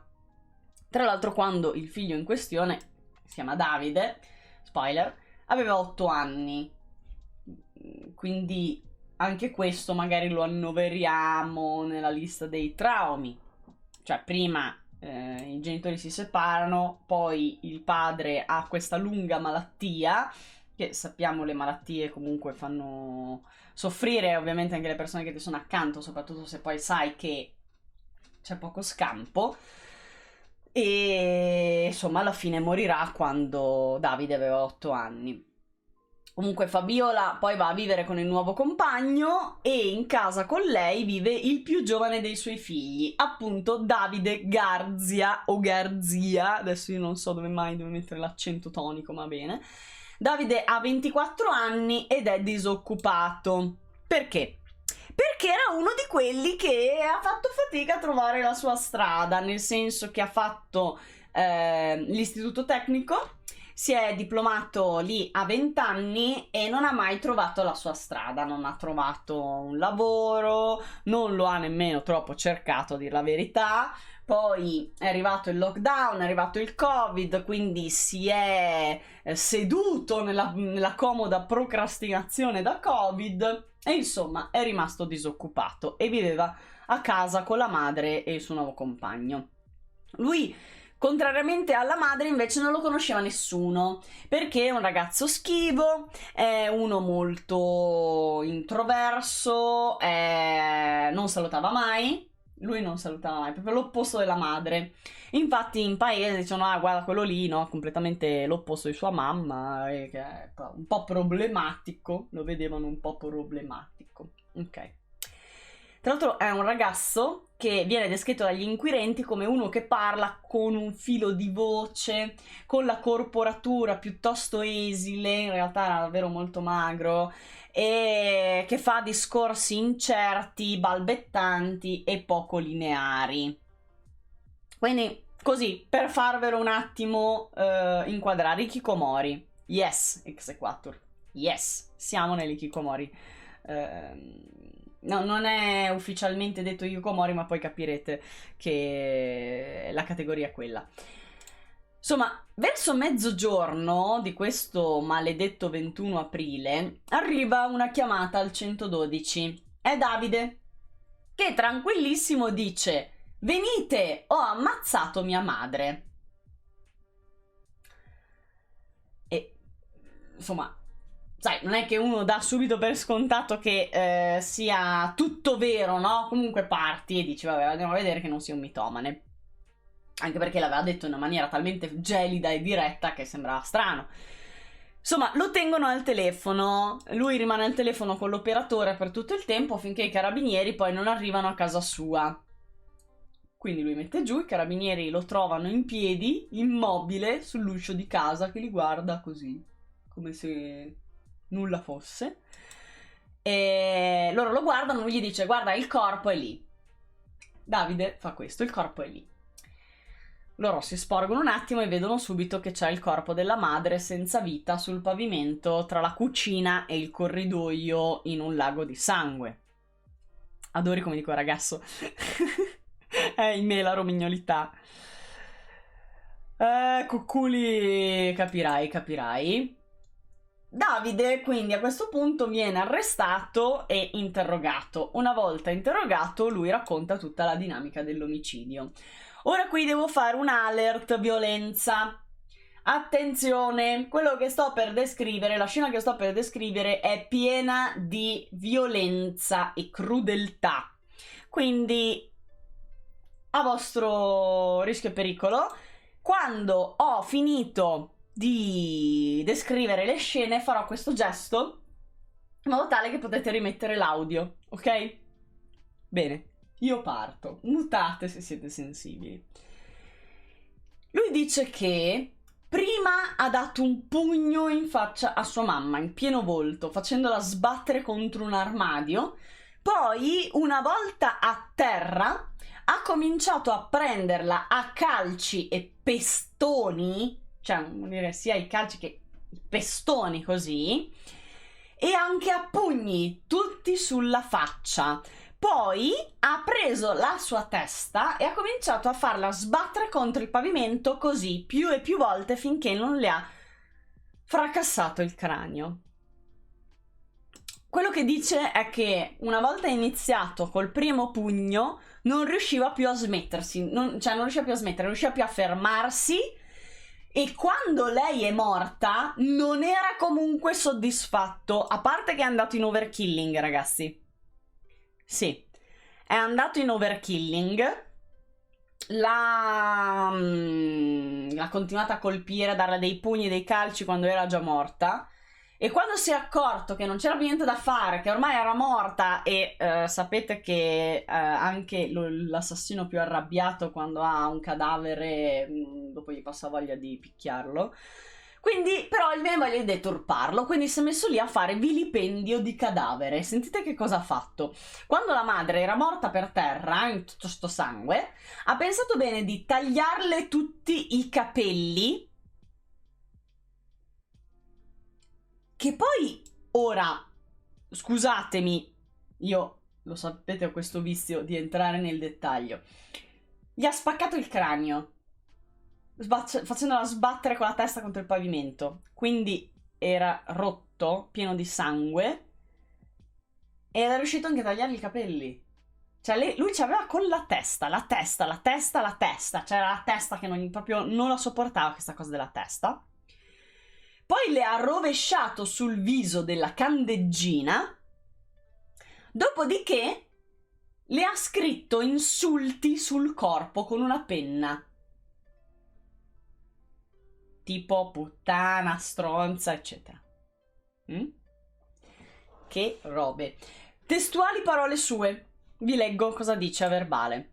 Sono andato in bagno, ho preso il primo flacone che ho trovato, era candeggina, gliel'ho rovesciata addosso. Poi le ho tagliato i capelli e ho cercato una penna e le ho scritto una parolaccia sulla gamba. Lui lo dice così, Lo dice così. Finito il momento creepy e sanguinolento. Perché tutto questo odio? Ecco.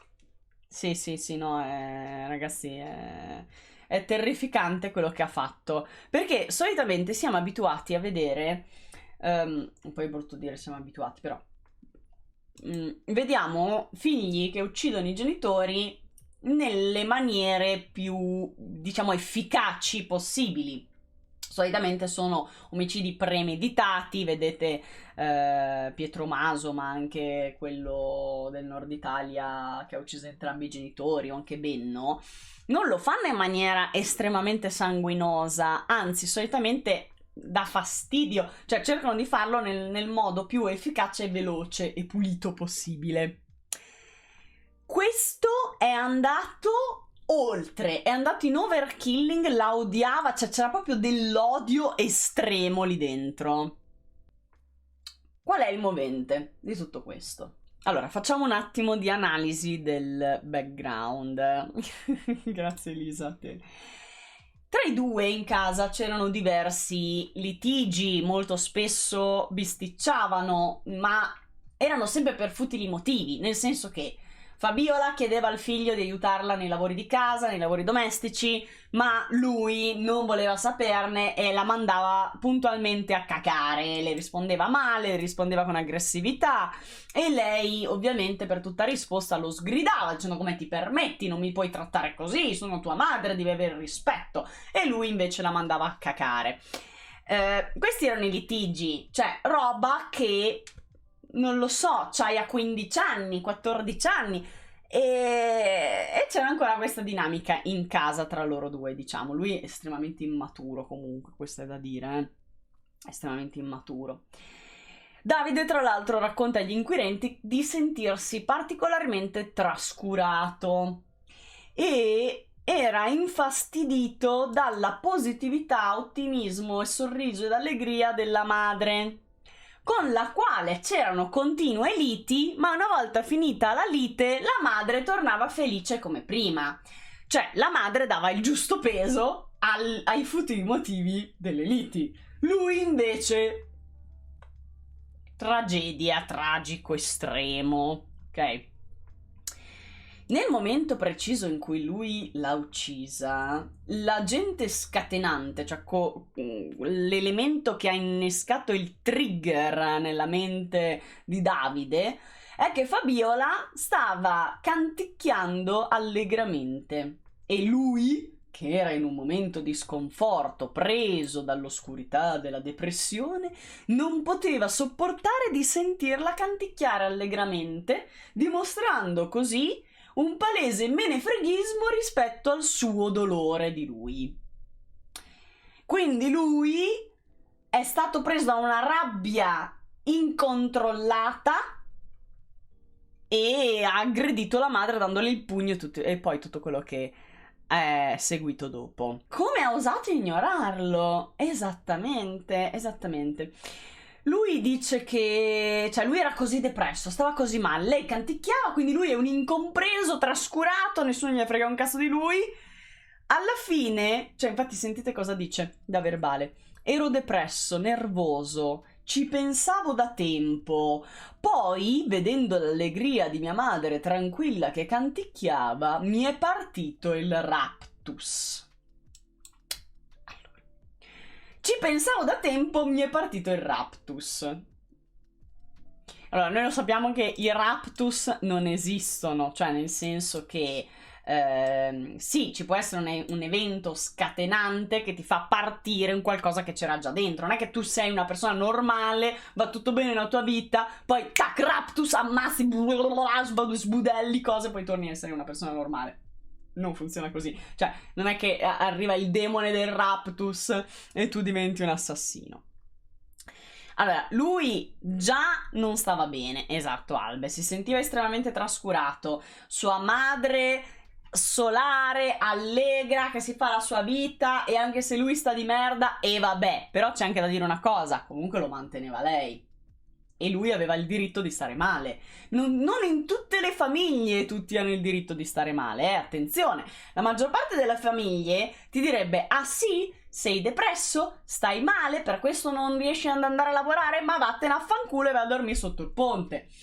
Invece lei comunque lo accoglieva in casa, lo manteneva, gli dava tutto quello di cui lui aveva bisogno, tranne probabilmente attenzioni, a quanto pare, e lui si sentiva trascurato. Questo è un discorso che mi fa pensare a uno che si ritiene ancora un bambino. Cioè, la mamma deve assolutamente prendersi cura di ogni mio stato d'animo. La mamma non può essere felice se io sono triste, perché la mamma è attaccata a me col cordone ombelicale. La mamma, la mamma, la mamma, la mamma, la mamma, la mamma, la mamma. E il sogno di uccidere la mamma è classico di quelli che hanno poi questo legame tossico con la propria mamma. Magari, ecco, il legame era solo da parte lui, visto in questo modo deviato, lei invece era una madre normale, non lo so. Mantenuto il coraggio di aver fatto una cosa del genere a sua madre, per carità, poi magari avevano dinamiche particolari in casa, ma vai a vivere da solo. Allora, sì, avevano dinamiche particolari in casa, medio, nel senso che lui era un ragazzo davvero problematico, nel senso che soffriva di una palese depressione, era chiuso in se stesso, lei no, lei stava bene. Tra di loro c'erano dei litigi, ma erano tutti per futili motivi, ripeto, anche il compagno ha detto questo, cioè non c'era niente di incredibile nei loro litigi, cioè mai nessuno avrebbe pensato che poteva finire così. Cioè il movente di tutta questa storia fondamentalmente è: badami, io sono piccolino e quindi mi devi badare, e se non mi badi il piccolino diventa una cazzo di bestia e vedrai che dopo ti ricordi di badarmi, anzi sei morta, quindi io devo venire prima di tutto il resto. Quindi c'è un discorso estremamente egoistico, estremamente infantile, estremamente di dipendenza totale dalla madre. Lui aveva 24 anni, ma ha sempre vissuto in casa. Dopo le scuole si è ritirato nella sua cameretta ed è sempre rimasto lì. Infatti, poi tra gli altri motivi lui avrebbe detto, questo l'ha detto solo lui però, lui avrebbe detto che anche sua madre era depressa, che condividevano questa depressione, lo dice solo lui perché tutti gli altri invece dicono che stava benissimo, e che lui temeva che lei potesse raccontare in paese i suoi problemi, cioè i problemi di lui, visto che lui si confidava con lei, temeva che lei poi potesse, no, andare in giro a dire i suoi problemi. Ma ok. Perché? Perché anni fa Davide era stato preso in cura da uno psicologo, ma in realtà poi ha interrotto la terapia dopo poco. Ecco, farsi aiutare. Giusto.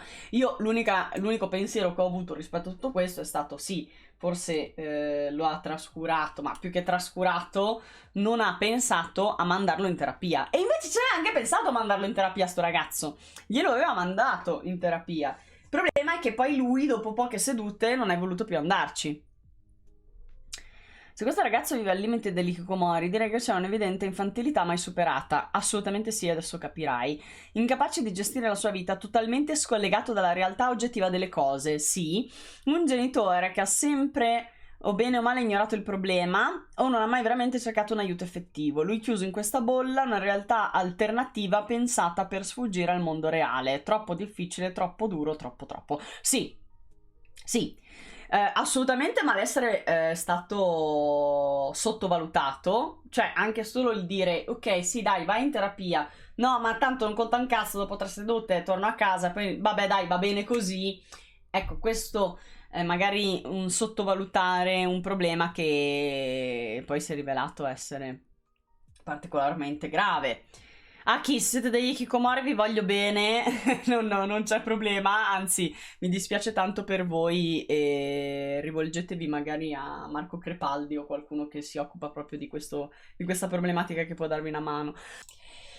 Comunque, Davide aveva cominciato a scivolare nella depressione proprio dopo il suo diploma, perché non sapeva che cosa fare della sua vita, ma diciamocela tutta, non era pronto a entrare nel mondo del lavoro, a entrare nel mondo degli adulti, non voleva diventare un adulto. E infatti poi c'è stato il Covid, il lockdown, tutte varie scuse per poter procrastinare. Tra l'altro un tizio che lo conosce racconta di come questo ragazzo subito dopo la scuola si fosse confinato nella sua cameretta e da lì non usciva mai, cioè non si faceva mai vedere in pubblico, mai vedere insomma in paese. Ecco, questo qui che lo conosce, che non sappiamo chi è, uno che lo conosce, secondo me ha fatto un'analisi molto bella. Dice: la sua vita era implosa anziché sbocciare. Era tornato adolescente. Invece di diventare adulto si era ritirato in se stesso. Non usciva mai da quelle 4 mura. Esatto, un Peter Pan. Bravo Ale. Bravo Ale. È un Peter Pan.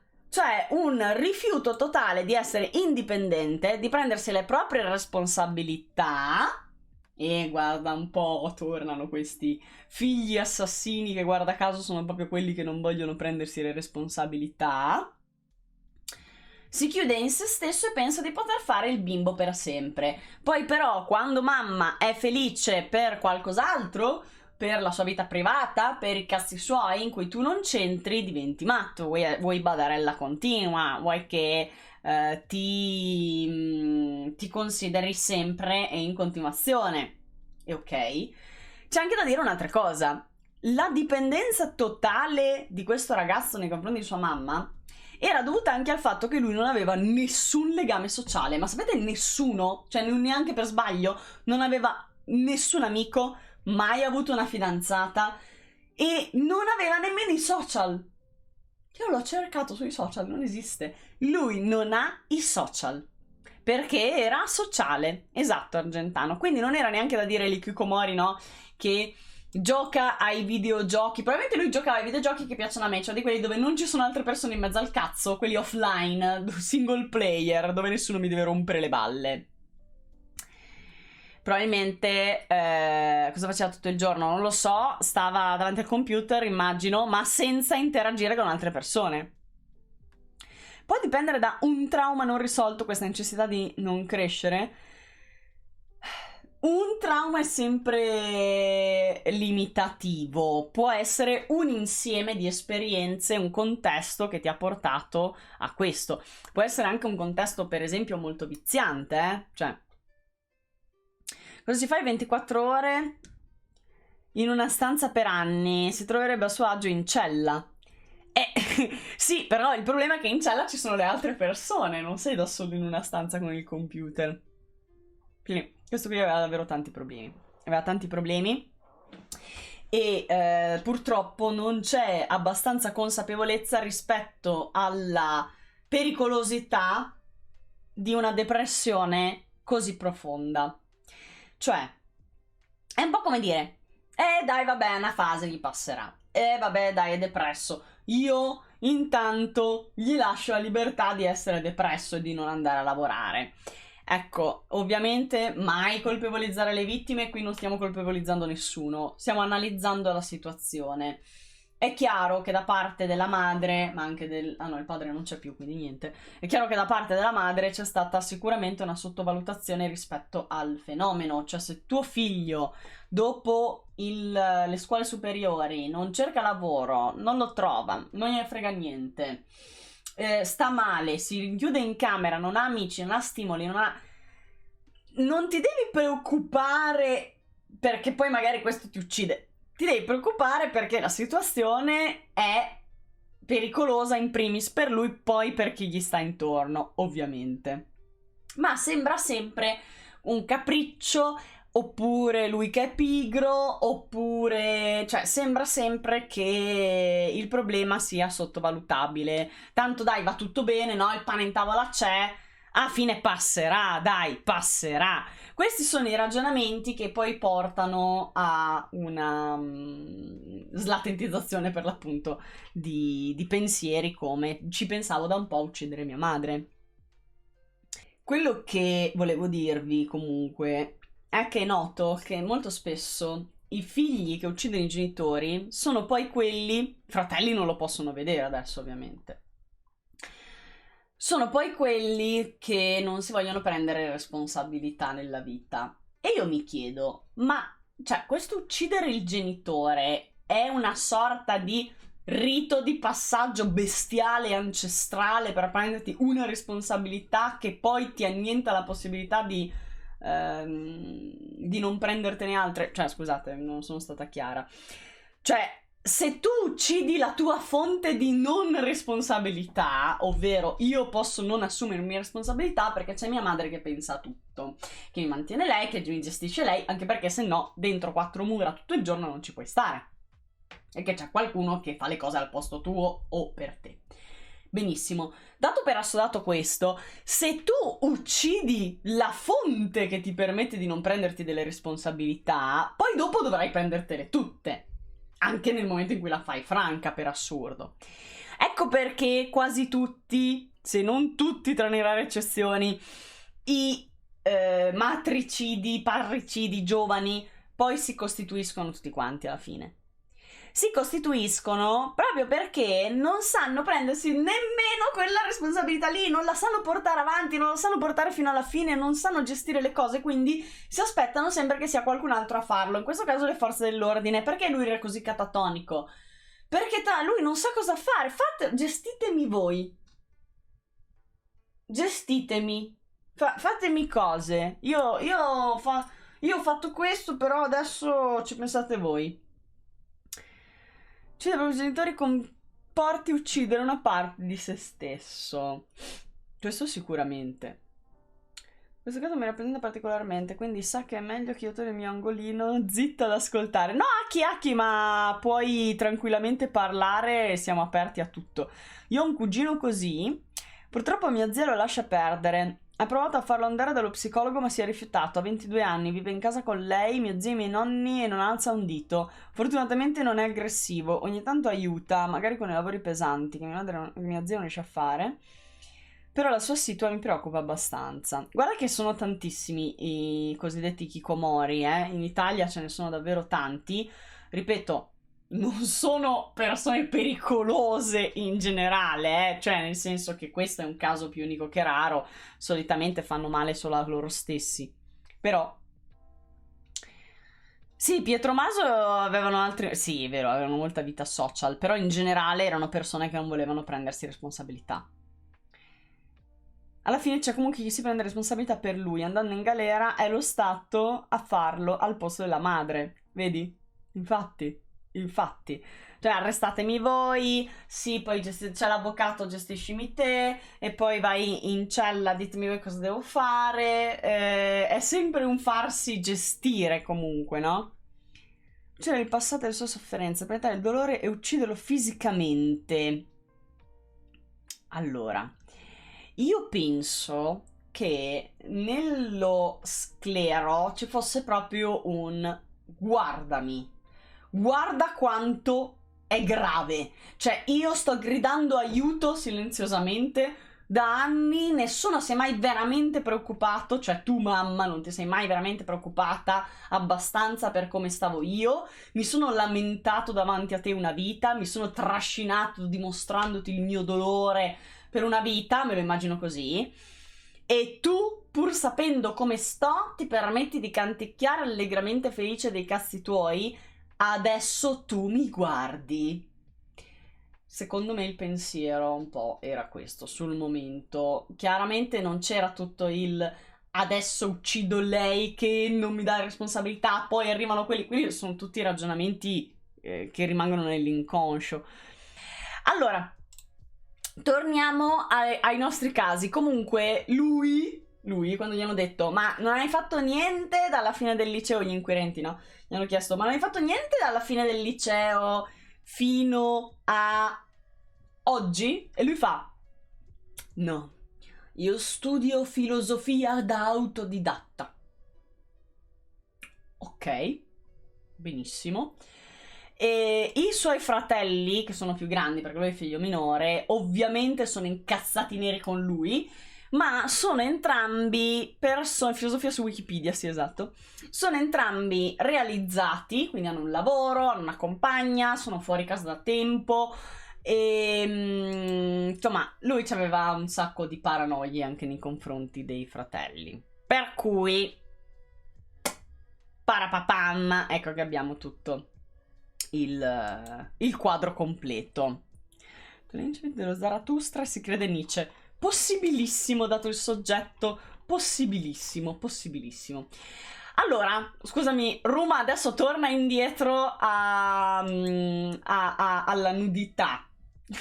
Perdonatemi i recappini, anzi anche Sakura, perdonatemi perché sono andata un po' avanti e indietro perché mi sono confusa con le foto. Allora, qui non abbiamo la foto, ma la prossima notizia è tra le mie preferite di sempre. Ma proprio cose incredibili, ma preferite nel senso cioè in senso brutto, cioè non in senso yeah che bello, no, ovviamente la nudità, sì, la nudità.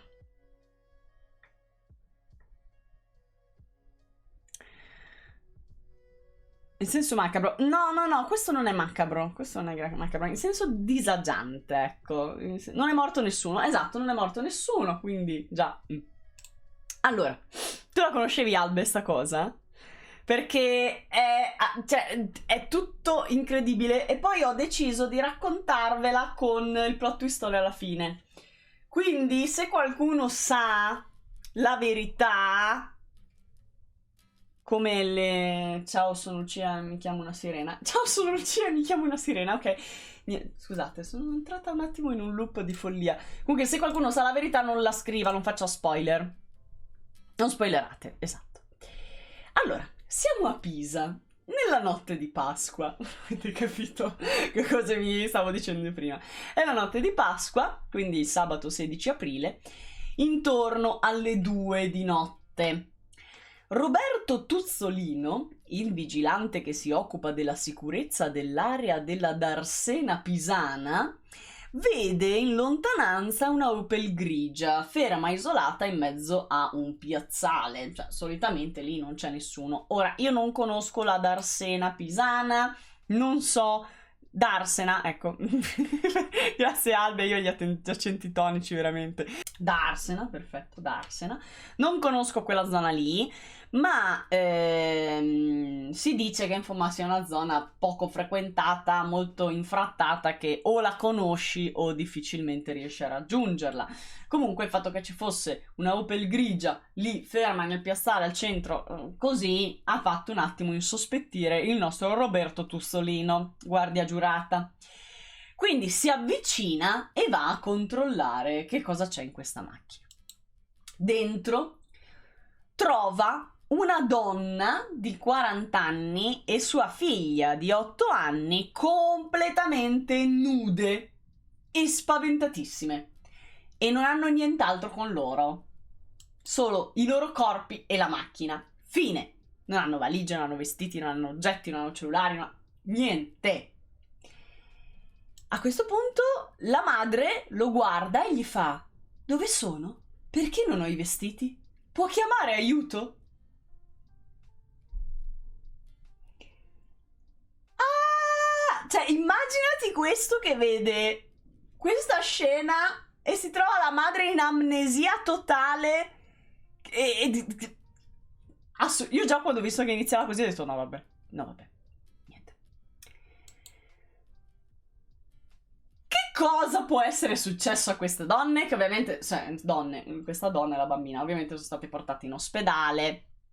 Ok. In base a questi dati, i giornali, appena uscita la notizia, hanno cominciato a parlare di setta religiosa o setta satanica, trallallero. Tant'è che sappiamo bene... Stai attento con i cavi. Tant'è che sappiamo bene che Pisa ci piace dire che c'è la setta satanica o la setta religiosa, no? Ragazzi, non mi dovete rubare la mia interpretazione sul caso. Perché l'avete pensata tutti? Pensavo di aver avuto l'idea geniale, invece l'avete pensata tutti. Ecco i soliti. Appunto! Allora, l'avete detto voi prima di me, niente, ve lo dico. Rapimento alieni. Assolutamente sono stati gli alieni, anche perché sono gli unici che ti possono rapire, portare sull'UFO, no? Fare tutti gli esperimenti sul tuo corpo, poi sicuramente hanno preso la donna e la bambina proprio per studiarne l'anatomia, no? E poi chiaramente li hanno rimessi dove li hanno presi, cancellando la loro memoria. È ovvio, a stati gli alieni, vero Luma? Stati gli alieni. Conosco uno che è stato rapito dagli alieni. Voglio assolutamente conoscerlo. Guarda che con il gatto ci devi parlare inglese. No, ho capito che con Mau Mau capisce uguale. Anche l'italiano lo capisce. Perché i gatti non capiscono le parole, capiscono il pensiero. Cioè, ti leggono nell'intenzione di quello che dici. Comunque, dopo aver abbandonato per un attimo l'entusiasmo rispetto al rapimento alieno, ma soprattutto alla setta religiosa e satanica, anche Terminator inizia con una persona nuda al buio. Vedi? Ok. Dopo quello pensano che, forse ha sbroccato questa madre, hanno assunto delle sostanze stupefacenti. Ma hanno pensato a qualcosa di un po' più verosimile. Fatto sta che la madre ovviamente viene interrogata subito, la portano in ospedale, ma le fanno delle domande. Il problema è che lei è troppo scossa e non è in grado di dire niente. E questo andrà avanti per giorni, ragazzi. Cioè, questa per giorni, ogni giorno le chiedevano: perché eravate lì dentro la macchina senza niente, completamente nude? Cosa è successo prima? Vuoto totale. Amnesia totale. In stato confusionale, in stato di shock. Non riuscivano entrambe. Tra l'altro, vabbè, la bambina a 8 anni, quella cerchi di risparmiargli il più possibile dei traumi, quindi se puoi cerchi la verità dalla madre, no? Quindi hanno stressato poco la bambina. Le hanno visitate, certo, le hanno visitate e non avevano segni di violenza, né sessuale né fisica. Churchill Fields, mamma mia. Qual è l'ultima cosa che ricorda? Gliel'hanno chiesto a lei? Niente. Scena muta. Non parlavano proprio. Cioè non riuscivano a interagire con le persone che facevano delle domande. Cioè scena muta totale, ok? Un tentato rapimento, traffico di organi. Io continuo a vederci gli alieni. Mi dispiace Aldo, ma continuo a vederci gli alieni. Sto scherzando, ovviamente. Però sono riusciti a trovare i familiari, che sono stati avvisati e le hanno raggiunte. Perché loro in questo momento sono ancora ricoverati in ospedale, quindi i familiari le hanno raggiunte. Dai familiari emerge qualcosina in più, ovvero le due tipe, cioè le due, scusatemi, la tipa e sua figlia, di cui non sappiamo il nome perché è tutto privacy, sono di Brescia e vivono a Brescia. E sono state trovate nude dentro la macchina in un punto di Pisa che soltanto chi lo conosce lo sa raggiungere, un punto non residenziale inculato nel nulla, dove tra l'altro pure i pisani si perdono. E sono di Brescia, ecco. Cosa ci facevano due di Brescia? Cioè una mamma di Brescia? Cosa ci faceva quella bambina in un posto a Pisa, inculato, cioè che se non sei di Pisa non lo puoi conoscere? Alieni sicuro, infatti. Di chi ha stata la colpa? Bravi mod, bravi, adoro i vostri sondaggi. Pisa a 300 km da casa, esatto, come ci sono arrivate? Silvia, alieni, cioè basta, alieni.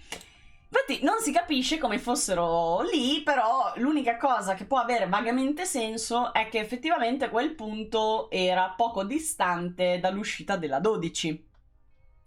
Comunque le hanno visitate, gli hanno fatto le tossicologiche e non ci sono tracce di stupefacenti né di altre sostanze nel loro sangue e non sono stati riscontrati segni di violenze fisiche o sessuali.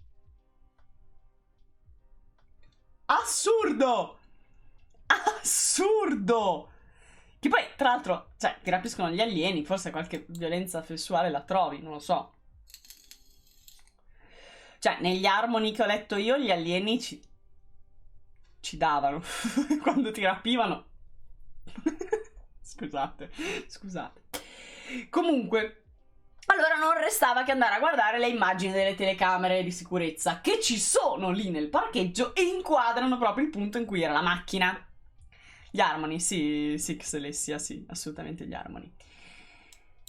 E le immagini delle telecamere del parcheggio mostrano l'auto che arriva lentamente, si ferma lì al centro del piazzale dove è stata trovata e dopo mezz'ora si vede il vigilante che si avvicina.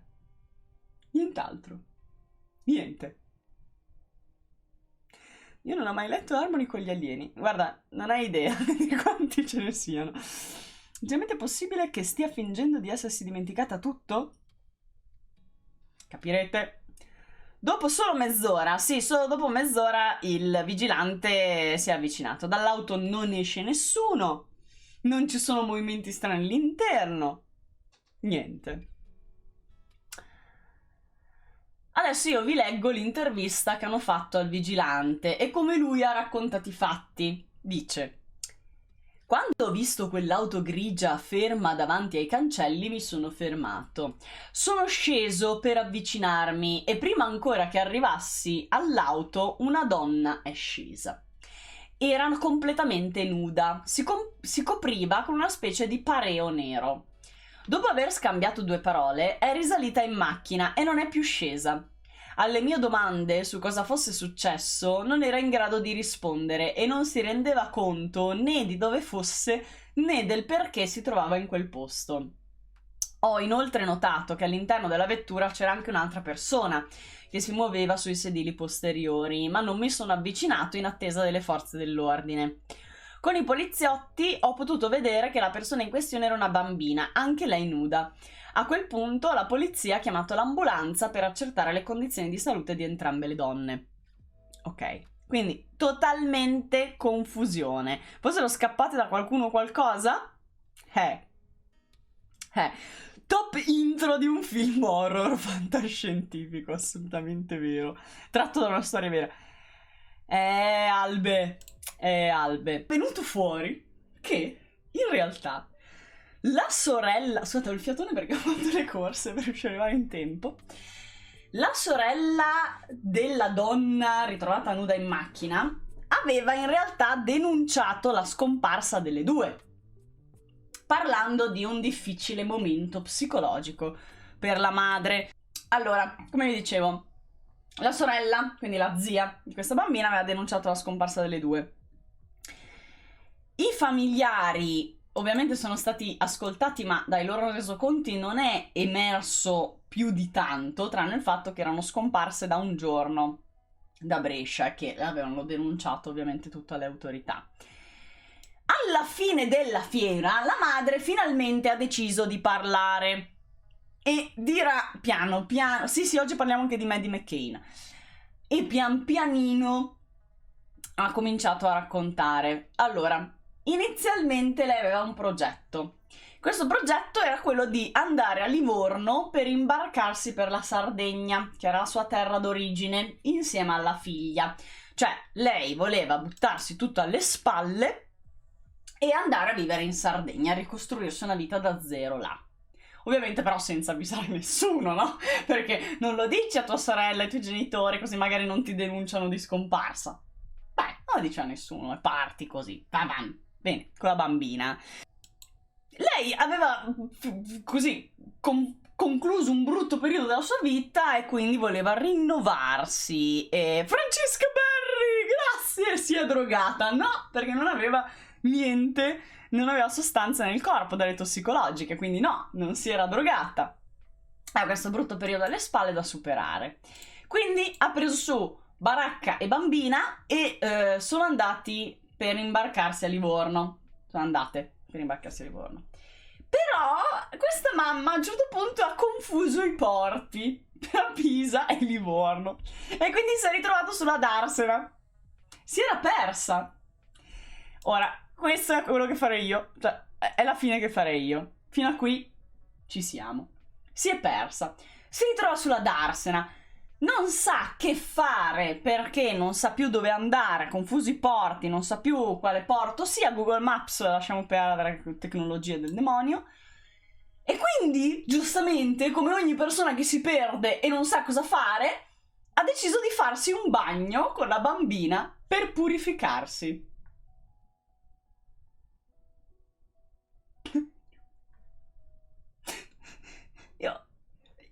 Si è purificata così bene, ma così bene, che dopo non si ricordava più un cazzo.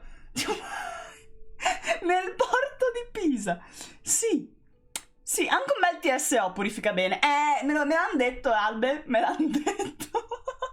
Siete in 1000, non me lo dite che lancia. Freejack, grazie Freejack, grazie mille.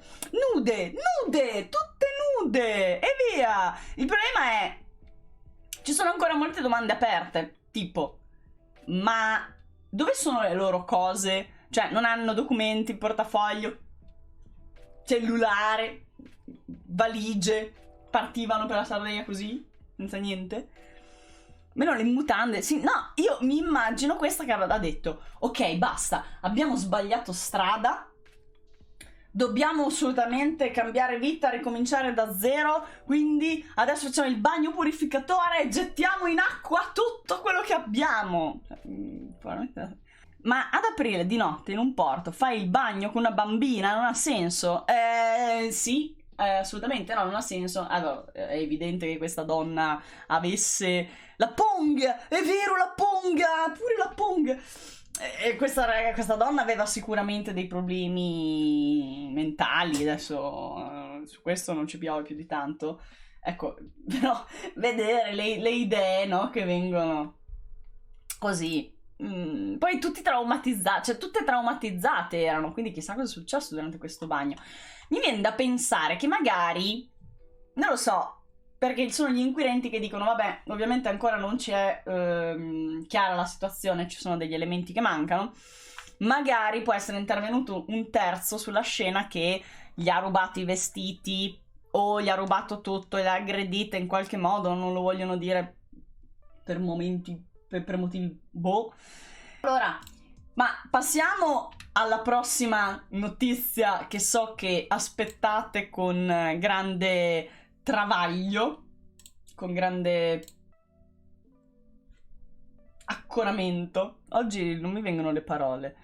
È una cosa batmanata perentoria. Sì, quando arriva Batman, papà, sagagnata, così.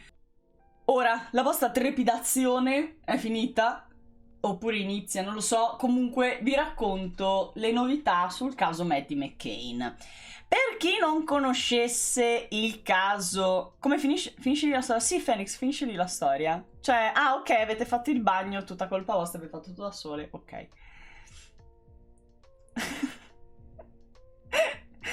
Comunque, scusate, mi stavo leggendo Silvia. Allora, Maddie McCann probabilmente la conoscete tutti, anche perché è la bambina rapita / persa più famosa del mondo, perché è stata la bambina più ricercata in tutto il mondo, anche e soprattutto per la disponibilità e le conoscenze dei genitori, che chiaramente hanno portato avanti il suo volto e l'hanno spammato in tutto il mondo. Quindi magari non conoscete il caso, ma sicuramente la foto di questa bambina non vi è nuova. Lui pare l'attore... Sì, lui tra l'altro io, cioè, guardandolo, non lo so, non mi verrebbe mai da dire pedofilo, però invece vedi, i pedofili hanno aspetti che non sempre ci si aspetta.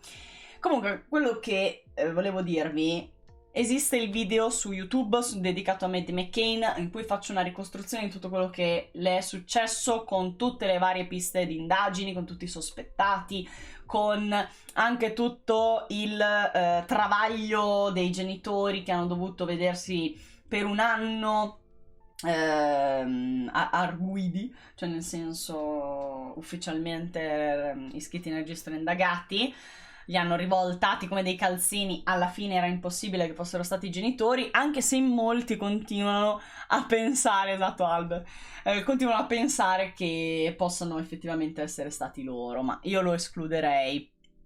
Comunque, Maddie McCann è una bambina inglese, è o era, secondo della fine che ha fatto, un'altra Denise Vipitone sostanzialmente, di quasi 4 anni, che nel 2007, a maggio del 2007, scompare dalla sua camera d'albergo nell'Ocean Club a Praia de Luz in Portogallo. Lei era in vacanza lì insieme ai suoi genitori, fratellini gemelli, no? Che erano andati a farsi sta vacanza in Algarve con, tra l'altro, un gruppo di amici. E quella sera, grazie Elisa, comunque potete recuperarvelo su YouTube tutto questo caso se volete i dettagli.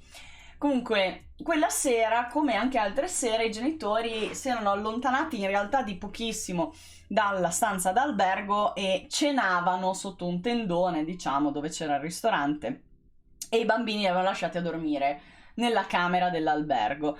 Non c'era solo Maddie nella sua stanzetta, ma c'erano anche i suoi fratellini più piccoli, i gemelli Sean e Amélie, che avevano 2 anni. E la bambina è stata rapita dalla stanza, tra l'altro, mentre i gemelli erano presenti. 2007, sì. Sono passati 15 anni ormai. Sì. Tra l'altro, Sean e Amélie, che adesso sono grandi, chissà che brividi hanno a ripensare a quella notte. Comunque, sono 15 anni che continuano le ricerche. Ad oggi non c'erano mai stati, diciamo, sospettati ufficiali. La svolta è che le autorità portoghesi hanno ufficialmente incriminato questo signore qua, il tedesco Christian Brückner, che ha 44 anni. Ed è un personaggione assurdo. Lui, tra l'altro, all'epoca, sicuramente avrete già visto questa notizia perché è dal 2020 che indagano su di lui per riuscire a raccogliere abbastanza prove. Perché solo lei? Questo è da chiedere a chi l'ha rapita, giustamente. Ne era già stato indagato, non era diciamo nel mirino dei sospetti, ma non era stato ufficialmente arguito, nel senso che non era ufficialmente iscritto nel registro degli indagati. Adesso lo è. Sì, ne parlai anche nel TG Crime, sì, ne parlai quando cominciarono a guardarlo, sì.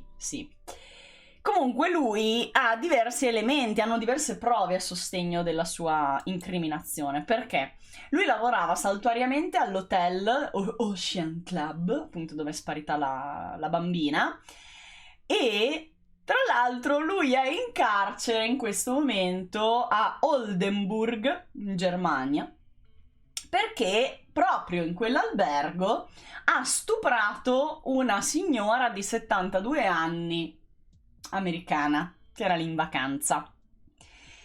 Quindi, come dire, lui già lavorava lì, dei reati lì ne ha già compiuti, e poi vedremo qual è il punto nodale. Perché cosa succede? Succede un patatracche, ovvero in occasione del 10° anniversario della scomparsa di Maddie, quindi stiamo parlando del 2017. Quanto tempo prima o dopo? No, anni, diversi anni dopo. Insomma, era il 2017, era il 10° anniversario della scomparsa di Maddie McCann e Brückner era al pub sbronzo con un suo amico, ma era proprio sbronzo duro, no? E in TV viene mandato il servizio su Maddie e c'è la foto di Maddie McCann. A questo punto Brückner si anima e dice al suo amico: io so tutto su Maddie, io so la verità, perché in realtà l'ho rapita io. E lui dice proprio: vai detto, no, cosa dici? Ma cosa dici? E lui continua a tirarsela dicendo che ma l'Ocean Club, io ci lavoravo lì, era il mio territorio di caccia, non hai idea di quanta roba ho combinato là dentro, anche perché entravo nelle camere, rubavo gioielli, soldi, passaporti, aggredivo i turisti, ho stuprato, ho già, insomma, abusato di bambini là dentro, insomma, ne ha dette di tutti i colori. E quindi, zan, vuoi mai che, insomma, la coincidenza comincia a essere tanta. Tra l'altro il nostro Brückner è un noto pedofilo perché ha molte condanne per reati sessuali contro le bambine. E se è stato lui afferma di averla uccisa e averla seppellita. Che poi ne hanno cercate di fosse, di cose, però non hanno mai trovato. Pure pedofilo, soprattutto pedofilo. Allora, diciamo una cosa, a lui gli facevano cagare le persone di età sessuata. Cioè, gli piacevano o le bambine o le anziane. Quelle che avevano una vita sessuale gli faceva cagare. Così. Lui ha ben 17 condanne per pedofilia, pedopornografia, furto e violenza di altro tipo. Quindi è in carcere con 17 condanne. Ecco. E pensate che il suo primo incontro con la giustizia lo ebbe a 17 anni, quando è stato condannato a 2 anni per abusi sessuali su una bambina di 11. Perché era piede libero? Perché lui si è fatto tante condanne, come abbiamo visto nella storia dei migliori serial killer. Entrano, si fanno un anno e mezzo, poi tornano fuori un altro anno, poi tornano dentro un altro anno e mezzo, poi tornano fuori altri 2 anni, poi tornano dentro altri 3 anni, poi tornano fuori... Cioè, così, la vita dentro e fuori dal carcere, no? E lui faceva così. Gli facevano schifo tutte quelle che erano soggetti fragili a causa dell'età. Sì, esatto. Sì, 17 condanne la prima, 17 anni, c'è questo numero che ritorna. Ma se eri già stato condannato, come cavolo facevi a lavorare in un posto dove ci sono tanti bambini? Bellissima domanda. Molto probabilmente non hanno fatto un controllo dei precedenti perché lavorava in nero. Anche perché quando io ho letto lavorava saltuariamente, ho detto sarà un part time, non gli hanno chiesto insomma la fedina penale, niente. Secondo me lavorava in nero, ma è una mia idea, così proprio magari mi sbaglio, è un'ipotesi. Comunque lui, una volta uscito una delle sue condanne, nel 95 emigrò, ecco, in Portogallo, dove visse per 12 anni tra rapine, traffico di droga, violenza sui minori e l'allero. E infatti fu proprio intorno all'Ocean Club che lui commetteva più reati, tra cui appunto lo stupro della turista americana.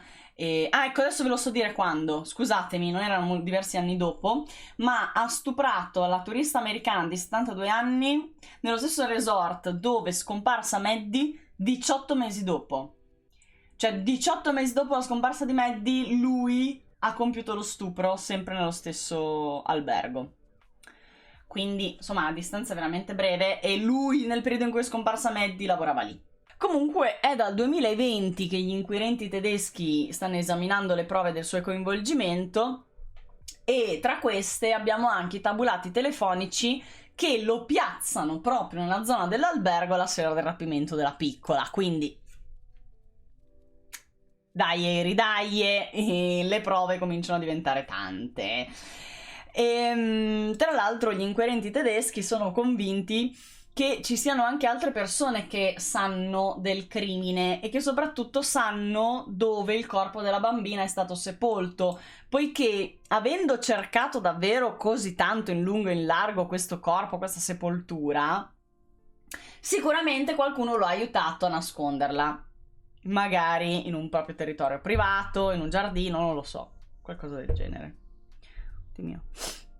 Perché in Germania c'è lo stupro legale a pagamento e nei bordelli sono minorenni? No, non credo. Quando fa schifo l'omertà, di brutto fa molto schifo l'omertà, ma c'è anche da dire che quando hai a che fare con un pluricriminale che non guarda in faccia a nessuno e ti minaccia con un coltello alla gola e ti dice o stai zitto o te la taglio, forse in quel momento stai zitto. Poi negli anni mi sarei aspettata che qualcuno parlasse, ma è la stessa storia di Denise Pipitone. Cioè, grazie Alessia. Cioè, Denise Pipitone, un sacco di gente sa, nessuno parla perché, guarda caso, avranno paura, sicuramente, ci sarà un motivo, non è che non parlano così perché si divertono a farsi i cazzi loro. Se lavorava in nero non ha voluto avere casino in quelli dell'albergo che l'ha assunto. Ecco Chiara Art, giusto. Tornando alla domanda che qualcuno ha fatto prima, Chiara Art ha dato una risposta che ha molto senso. Perché non l'hanno indagato subito? Molto probabilmente perché se lavorava in nero come io penso, l'albergo, per non ammettere questa cosa, non lo ha annoverato tra quelli che erano nell'albergo. Ah, c'è stato l'hosting di Michelle! Grazie Michelle! Grazie mille! Stupenda patata! Farle uno shoutoutino alla Michelle, grazie infinite. No, non arriva l'alert per gli host, infatti. Però è stata davvero gentilissima. Davvero tanto amore, Michelle. Cosa ne pensi di tutti i giornalisti che sono indagati per il caso Denise Pepitone? Tranne di Ilaria Mura che lì del paese... che lì è palese. Non puoi dire all'indagato di essere intercettato? Ok, io penso che sia tutta pubblicità per loro. Nel senso che... Eccola, c'è Michelle! Nel senso che dire, tipo Milo, no? Io ho indagato perché ho lottato per Denise. Cioè, mi dispiace ovviamente per l'indagato e tutto il resto, che è brutto, soprattutto se una persona sia davvero tanto impegnata nel suo lavoro e tutto. Però dai, alla fine è tutta pubblicità positiva, dai cazzo. Cioè, meritata, meritata. Però, dai, io non sarei preoccupata, ecco, non sarei preoccupata.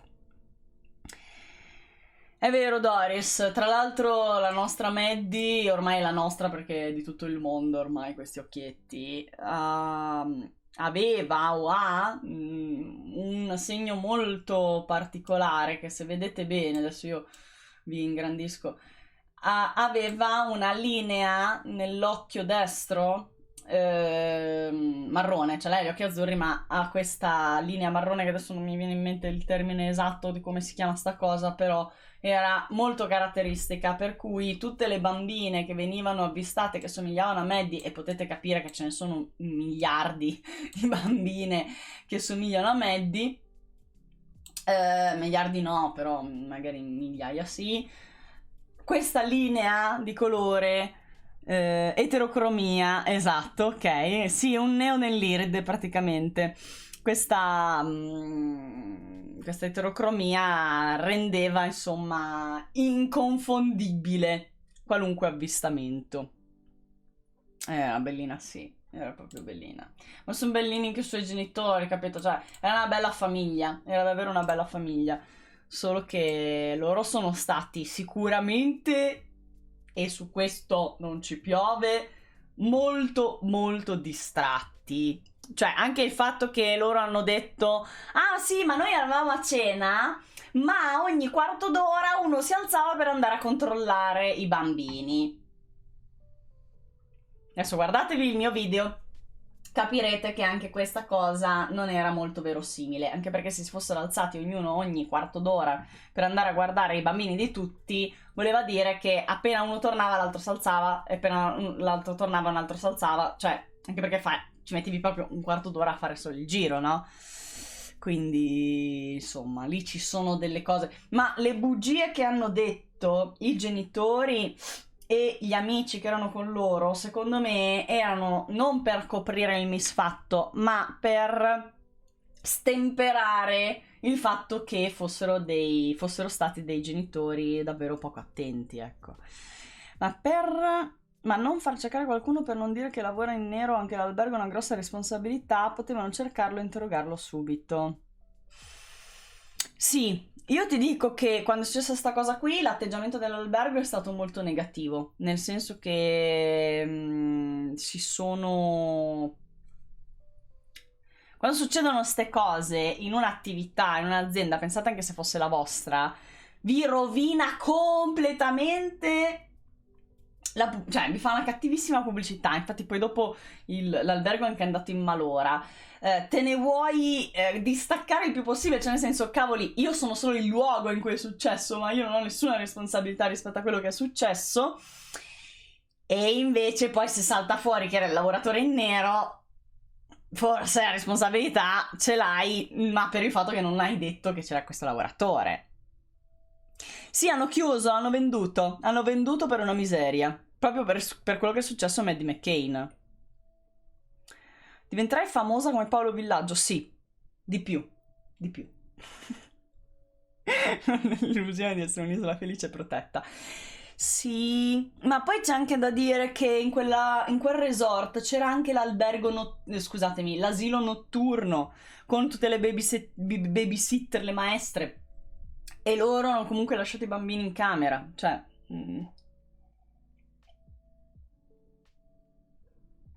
Esatto, Laura, quello che stavi dicendo tu. Non c'è fu turismo dell'orrore. Sì, ma non tanto quanto. Non tanto quanto, anche perché ricordiamoci che è un resort. Il resort ospita per lo più famiglie. Quelli che fanno turismo dell'orrore non sono le famigliole del Mulino Bianco, anzi sono per lo più ragazzi giovani o persone un po' più strambe. E lì hanno avuto la crisi che tutte le famiglie che non ci vogliono più andare, perché lì rapiscono i bambini. E che cazzo, lì rapiscono i bambini, io non ci vado con la mia famiglia. Sono stati negligenti, poteva succedere di tutto in quella stanza, da un malore a un incendio. Vero? Vero, Beba? Assolutamente, sì, sono stati negligenti, su questo non ci piove.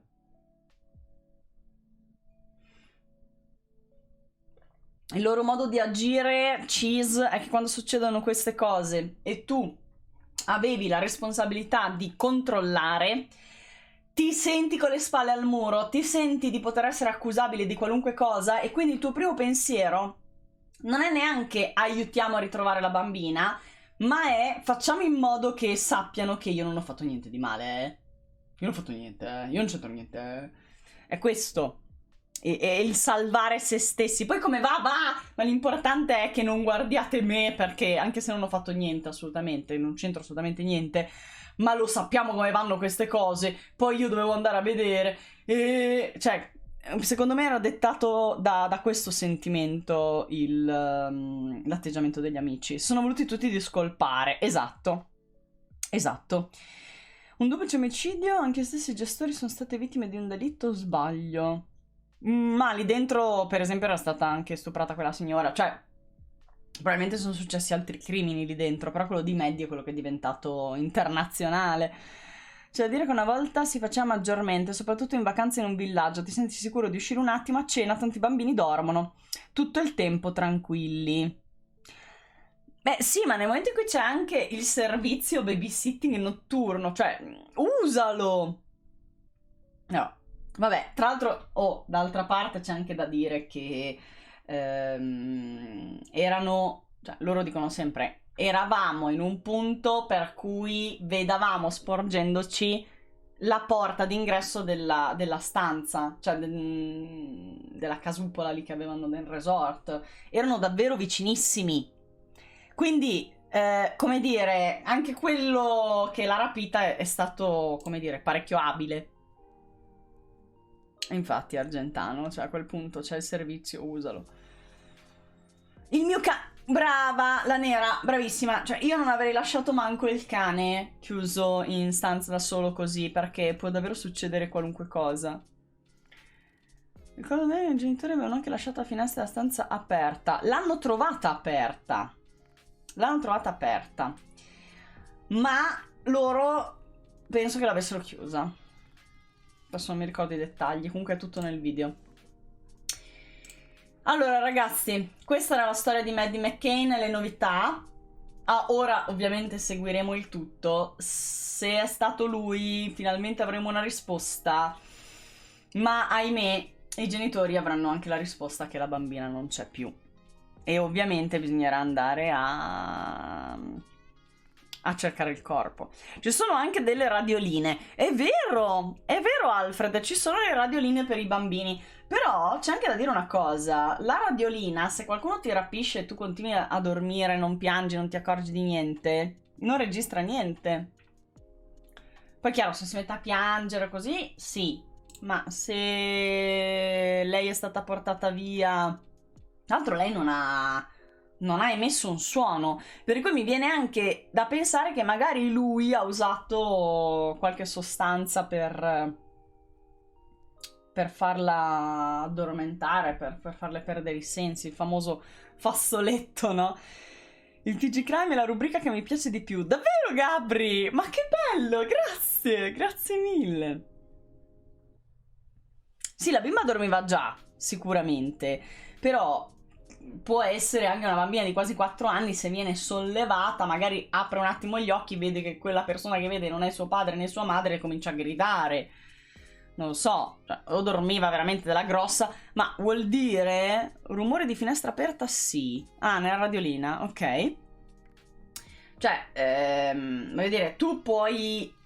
Cioè, devi essere molto fortunato. Sei andato a rubare una bambina nel frangente in cui nei genitori e negli amici andavano a controllare la porta, in cui non c'era nessuno, e poi tra l'altro ora di cena, quindi la gente girava nei dintorni, e anche la bambina in pieno sonno totale. Boh, se dormono, adesso io non li conosco i bambini, ragazzi, non c'ho a che fare, quindi non so se dormono, quanto dormono, però sono quelle coincidenze, diciamo, estremamente fortunate per il cattivo, quindi sfortunate per il bene del mondo. Si parla di bambini veramente piccoli, senza contare i genitori di Maddie, anche i bambini dei loro amici erano di quell'età e quindi lasciati soli poteva succedere di tutto, vero? Vero, pensa tra l'altro... Pensa ai gemellini, i fratelli di Maddie, no? Che dormivano nella stanza con lei. Il brivido di pensare, cavolo, se avesse preso me. Cioè, io ero presente, ma dormivo. Cavolo. Portarsi i bambini al tavolo, no? No, Albe, cioè, ti rovinano la vacanza. Cosa vuoi pensare? Anche te, Albe, dai, va là. Scherzo, ovviamente scherzo. Sì, avrebbero potuto portarseli dietro.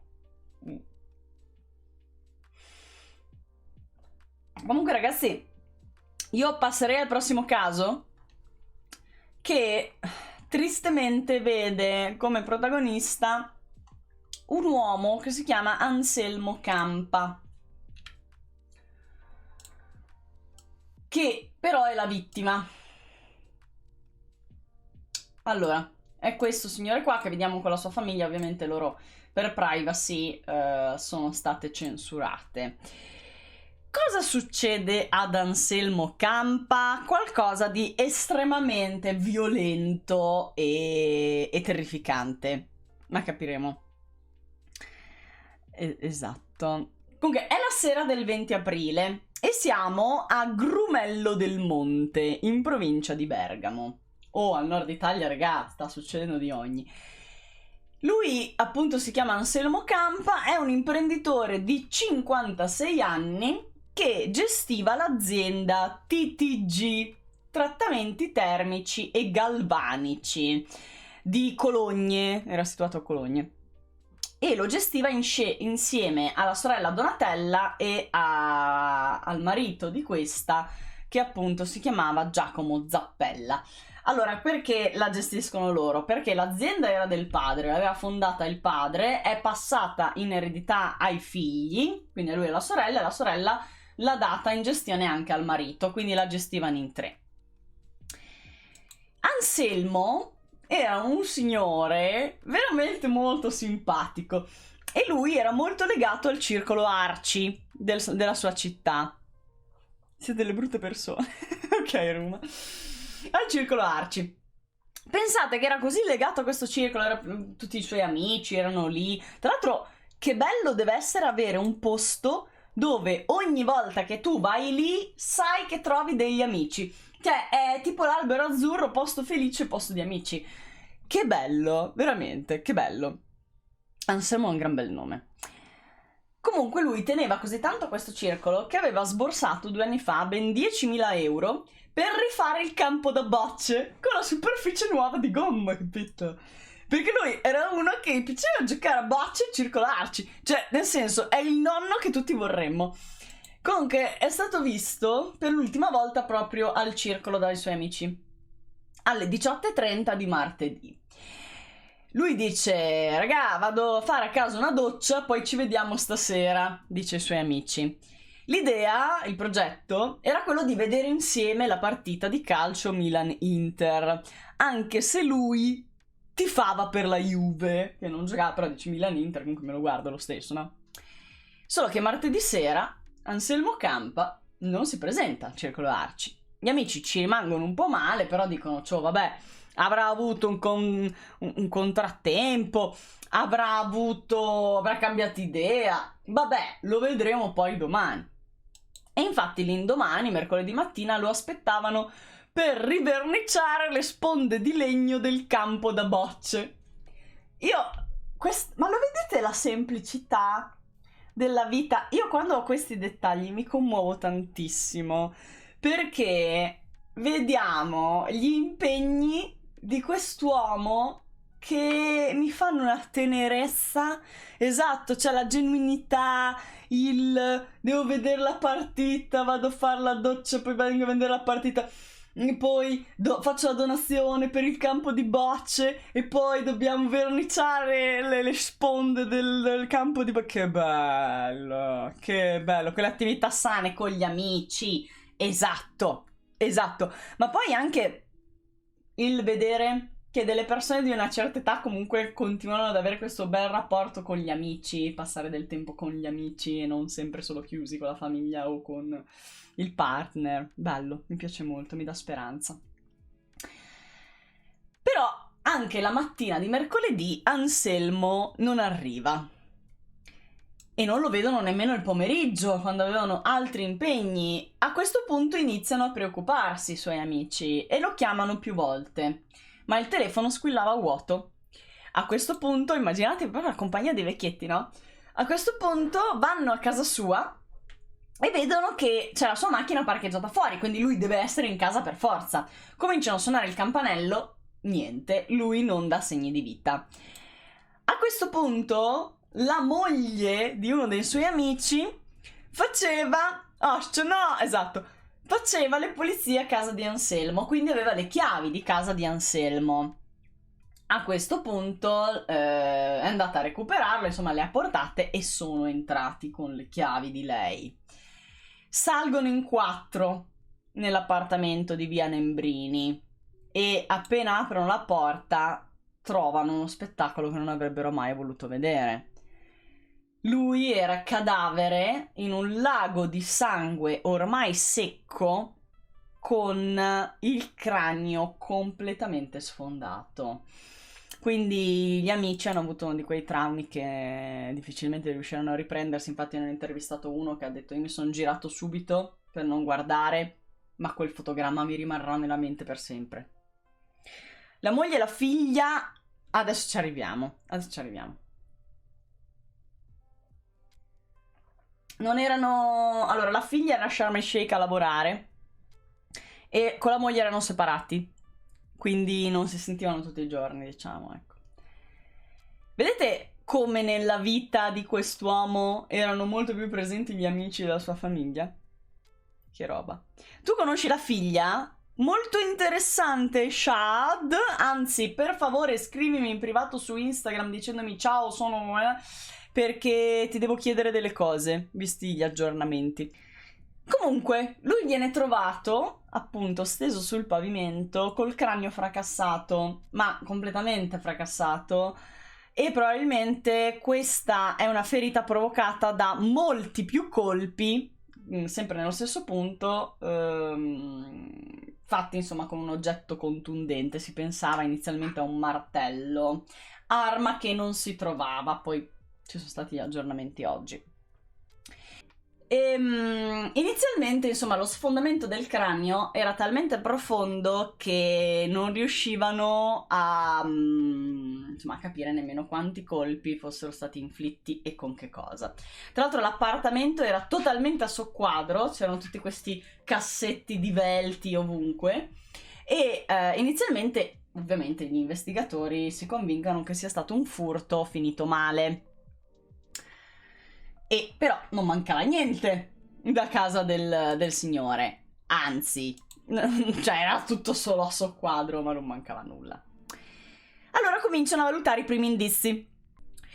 Comunque, vi dicevo, indizi, cioè cominciano a indagare la vita dell'imprenditore per riuscire a vedere, insomma, quali sono i suoi rapporti familiari, umani, se aveva qualche nemico, qualche problema con qualcuno. Quindi cominciano a guardarsi intorno. Valutano il rapporto con la sorella con cui gestiva un'azienda e scoprono che effettivamente il rapporto era molto incrinato, tanto che lui aveva deciso di non partecipare più alla gestione dell'azienda ed erano già partite le trattative per cedere le sue quote. Un vicino di casa rilascerà una testimonianza molto importante perché dice di averlo sentito gridare al telefono furioso, quindi litigando con qualcuno il giorno precedente. E questo è un comportamento insolito da parte di Anselmo, perché Anselmo è un uomo mite. Anselmo è un uomo che non litiga mai con nessuno, piuttosto si prenderebbe lui la responsabilità, non si impone, insomma, evitante del conflitto. Allora, no, vabbè, ma tanto è appoggiata dietro. Non vi preoccupate per la TV. Come vi dicevo, no? Il vicino ha detto: ah, l'ho sentito litigare il giorno prima al telefono. E questa è una cosa stranissima perché Anselmo, appunto, uomo mite, non litigava mai. E insomma, era strano sentirlo così incazzato al telefono. Lui, tra l'altro, frequentava questo circolo Arci, come vi ho detto, e i suoi amici sono quelli che poi hanno anche detto: ma ultimamente lo vedevamo un po' preoccupato. Grazie Ruma! Lo vedevamo un po' preoccupato, un po' ansioso, come se ci fosse qualcosa nella sua vita che lo preoccupasse. Perché, per esempio, prima di uscire dal cancello si fermava e controllava la strada, guardava di qua e di là come se aspettasse qualcosa, controllasse qualcosa. E loro gli hanno chiesto effettivamente che cosa avesse, se avesse paura di qualcosa, ma non ha mai voluto dare spiegazioni, insomma, ha sempre sorvolato dicendo che no, non era niente di che.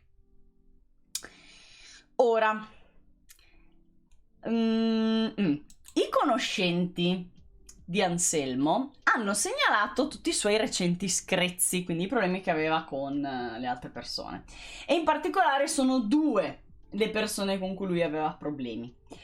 Uno è l'ex fidanzato della figlia maggiore, che si chiama Federica e ha 21 anni, che forse è la ragazza che appunto conosceva la ragazza qui in chat. Perché avevano dei problemi loro? Perché Campa gli aveva dato in uso un'auto e mentre l'aveva prestata sostanzialmente, mentre gliel'aveva prestata l'aveva anche venduta a un suo amico del circolo e quindi aveva bisogno che gliela restituisse per poi consegnarla a chi l'aveva venduta.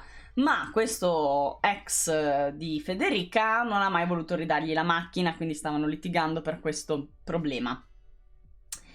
Altri problemi erano nati con l'attuale compagno della ex moglie e anche con la ex moglie, cioè litigavano spesso lui e la ex moglie. Infatti pare che questa telefonata così, insomma, agitata, incazzata che ha fatto il giorno prima fosse appunto con l'ex moglie.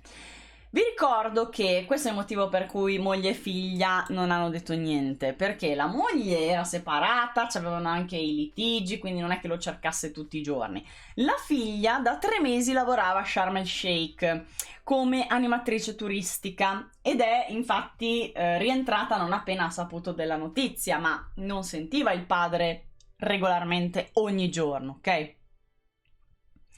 Cioè uno ti presta la macchina e non gliela ridai e sei una merda. Esatto, Phoenix ha detto. Esatto, ha detto. La moglie, ovviamente, quando è stata intervistata l'ex moglie, ha detto che, insomma, l'ex marito Anselmo era una bravissima persona, e il padre delle sue figlie è una buonissima persona, che loro sono devastate, e quindi rimane questo grande punto interrogativo. Altra ipotesi era l'azienda. Perché? Cioè la sorella. Perché? Dopo un anno di faticose trattative avevano finalmente raggiunto l'accordo per la cessione delle quote dell'azienda di famiglia di Anselmo. E loro tra l'altro si erano affidati a questo professionista che aveva seguito tutto l'iter, aveva fatto una valutazione delle somme da versare e pochi giorni dopo l'omicidio, 2 giorni dopo l'omicidio, lui avrebbe dovuto firmare i documenti e avrebbe dovuto cedere le sue quote per 600.000 euro. 600.000 euro! Ora, io non so, perché non capisco molto bene come funzionano queste cose, non so quale può essere il legame, ma hanno pensato al movente economico proprio per quanto riguardava queste quote che andavano vendute, 600.000 euro e tutto, quindi poteva essere la sorella, ok? E questo era quello che sapevo io fino a ieri.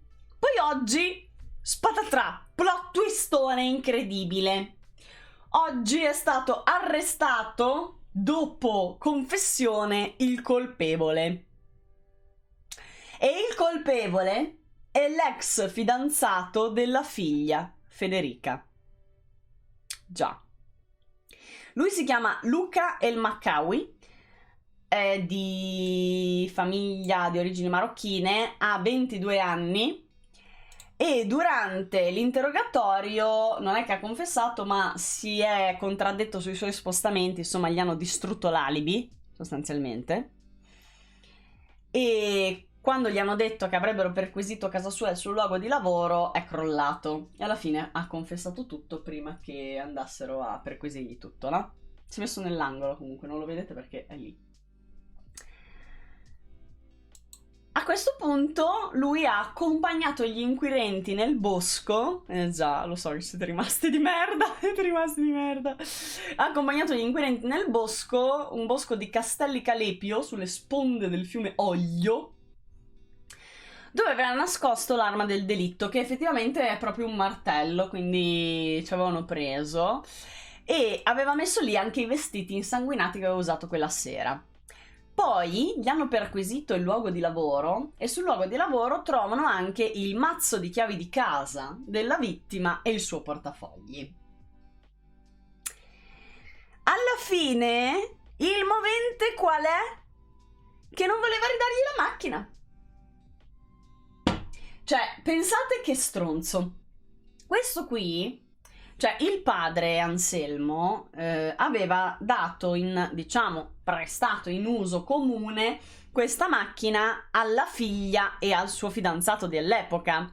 Fra, ma ti droghi? No, veramente, Edo, sì, si drogano tutti. Pensava di farla franca lui, capito? E poi di tenersi la macchina, ovviamente. Ovviamente.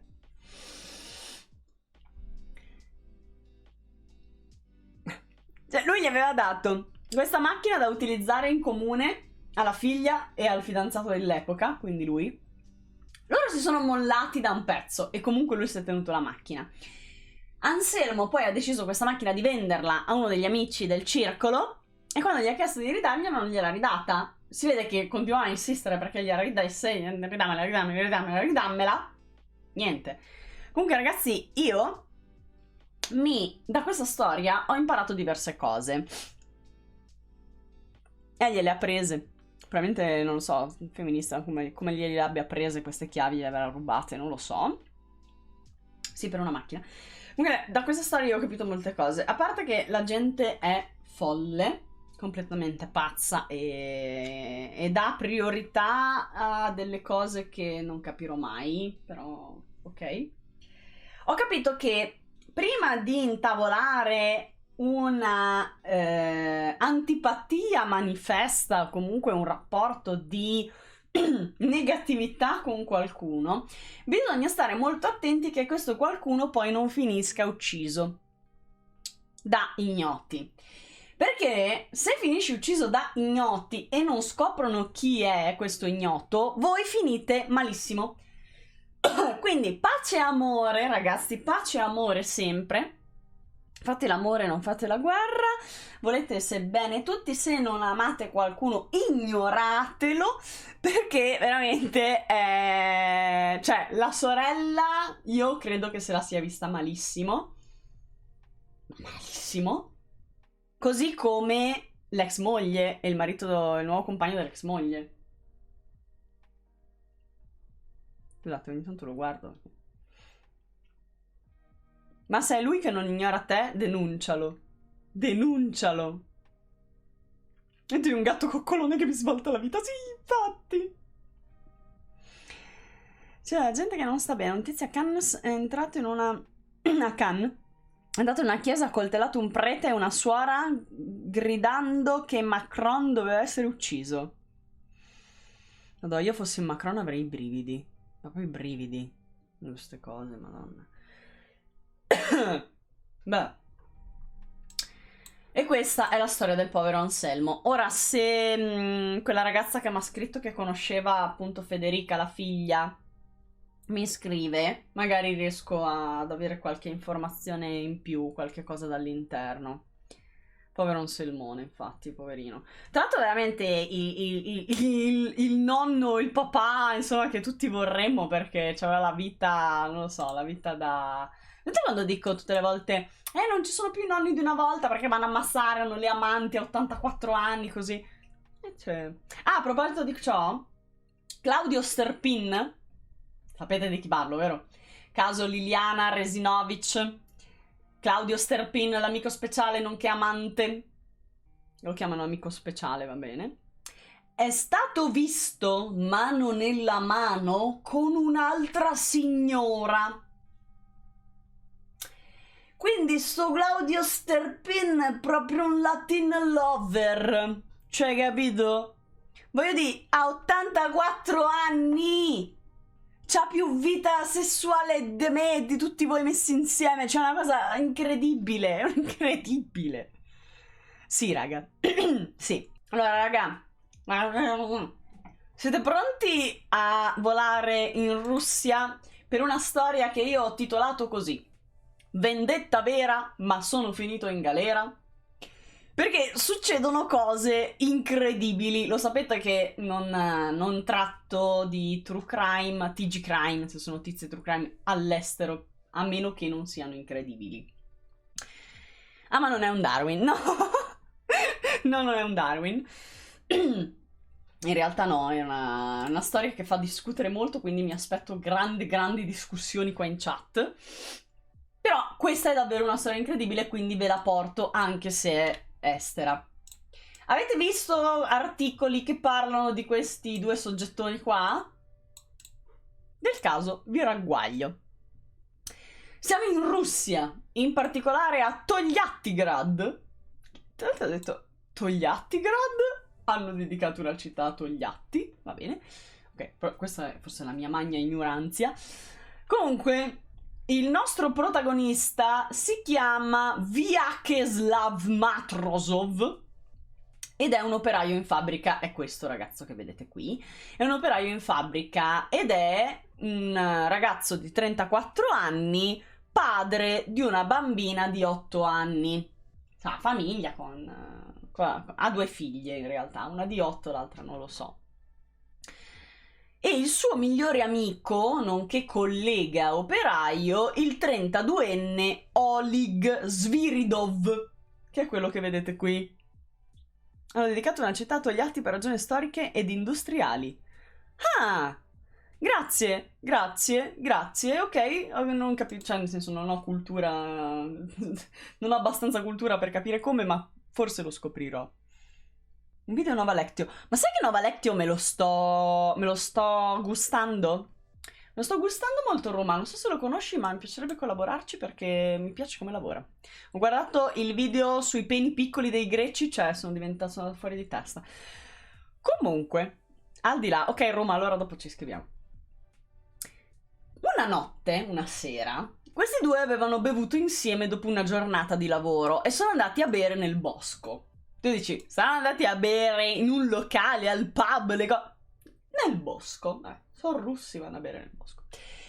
E alla fine si sono addormentati su un tronco, non lo so, comunque tipo Bear Grylls, me l'immagino. Però Matrosov si è svegliato per primo e ha deciso, per goliardia, di prendere in mano il telefono dell'amico e guardare nei video per vedere se trovava dei video porno, per vedere se trovava della roba con cui ricattarlo, ma in maniera goliardica, no? Se trovava, cazzo ne so, foto del suo pisello, ok? E ciappinando però, purtroppo lo trova un video porno, ma non del genere che voleva trovare lui, perché scopre che questo video porno ha come protagonista sua figlia di 8 anni che veniva violentata dall'amico. Immaginatevi immaginatevi lo shock di avere il telefono e di fare adesso ti trovo le foto e invece scopri sta roba.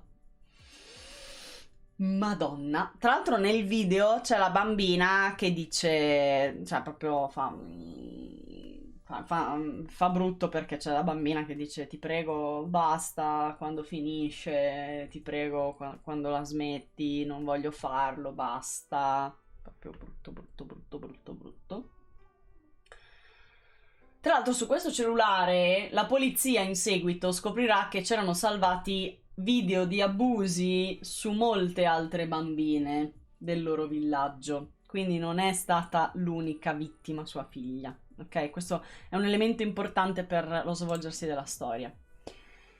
A questo punto quindi Matrosov decide di farsi giustizia da solo, sveglia l'amico, anzi prima prende un coltello, sveglia l'amico, glielo punta e gli fa vedere quello che ha visto e famas.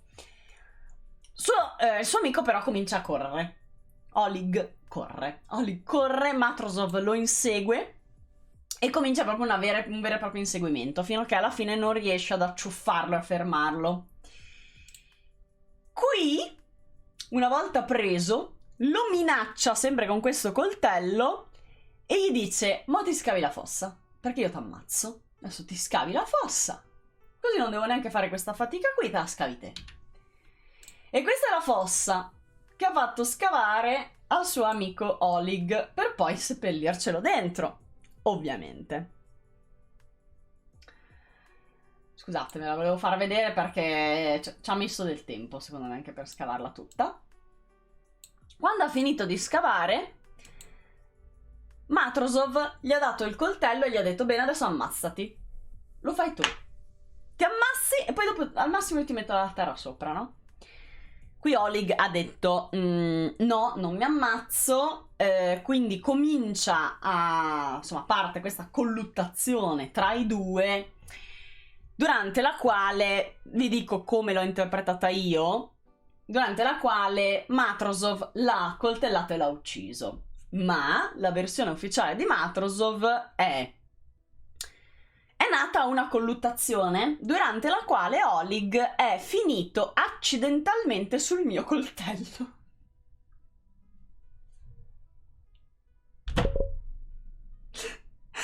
Cioè, è come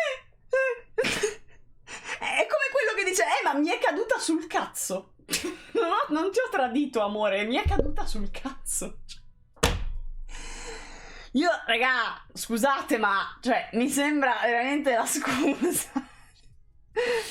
Ha fatto bene, non è per essere cattivi, ma per me ha fatto bene il padre. Infatti, anche se non va mai bene farsi giustizia da solo. Sì, alla fine è morto. È morto. O è caduto per sbaglio sul coltello di Matrosov, o Matrosov gliel'ha piantato, cosa che trovo più verosimile. Comunque sia, è morto, dopodiché Matrosov lo ha buttato nella fossa, lo ha ricoperto. Bella. Il problema è che poi è stato scoperto pochissimi giorni dopo il corpo ed è venuto fuori tutta la verità. Ora, quando è successo che è venuto fuori il tutto, ovviamente l'opinione pubblica si è schierata dalla parte di Matrosov.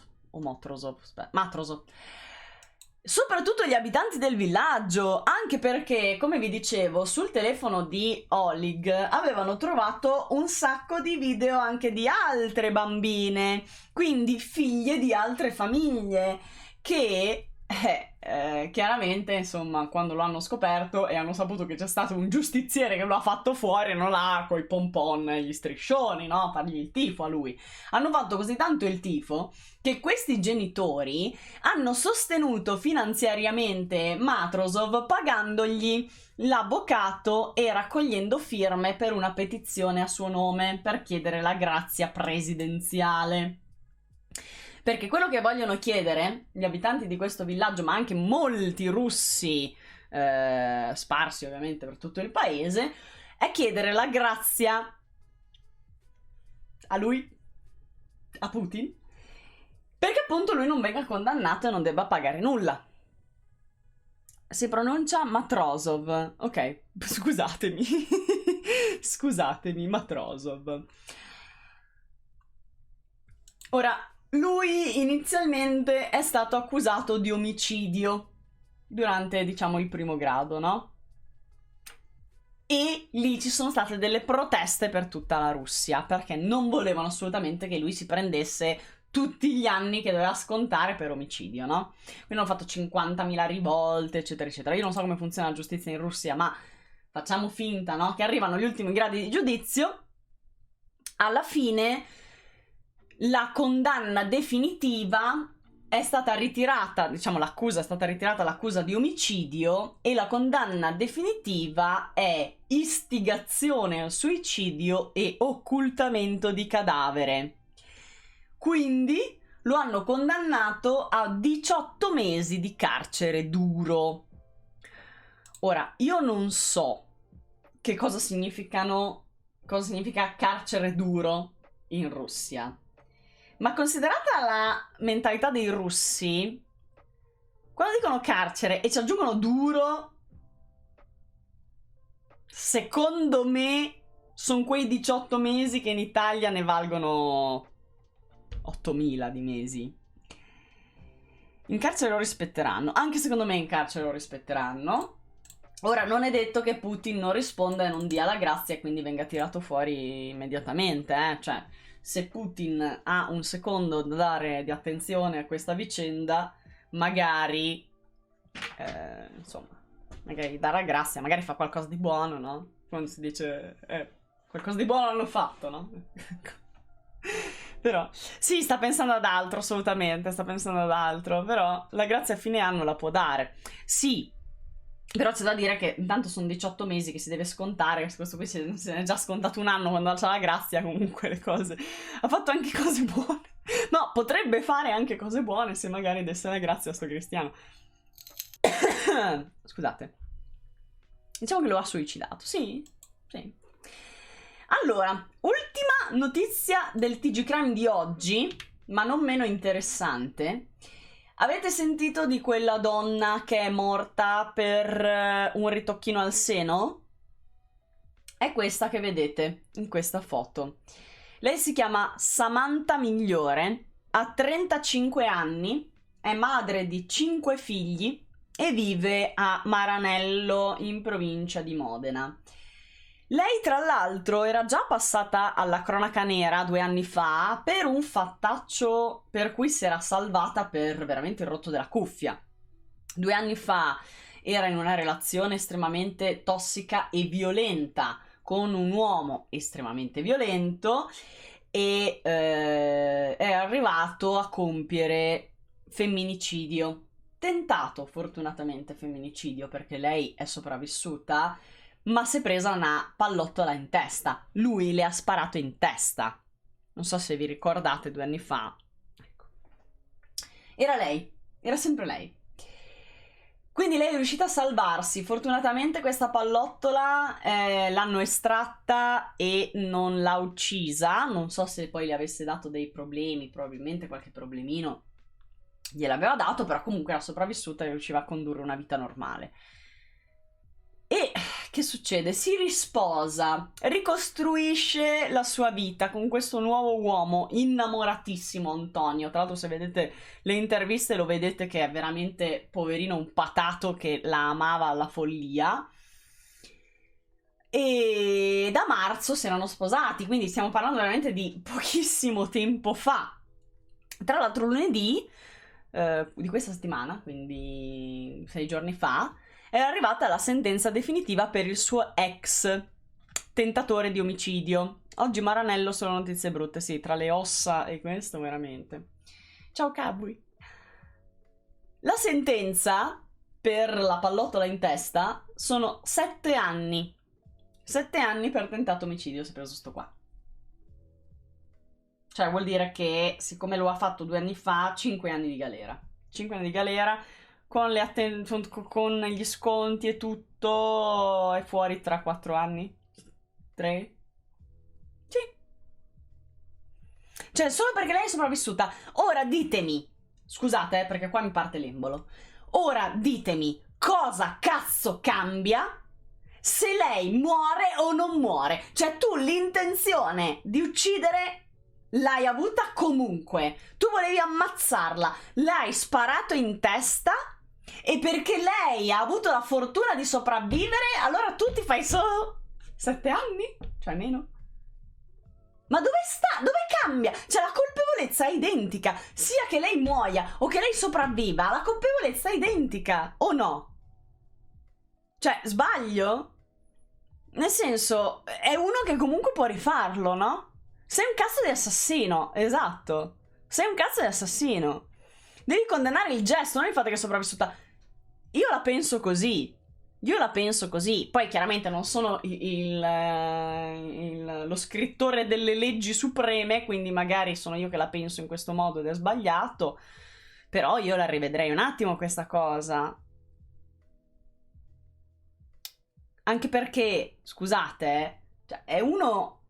Tra l'altro lui, quando è andato dai carabinieri, ha detto: ho ucciso la mia ragazza.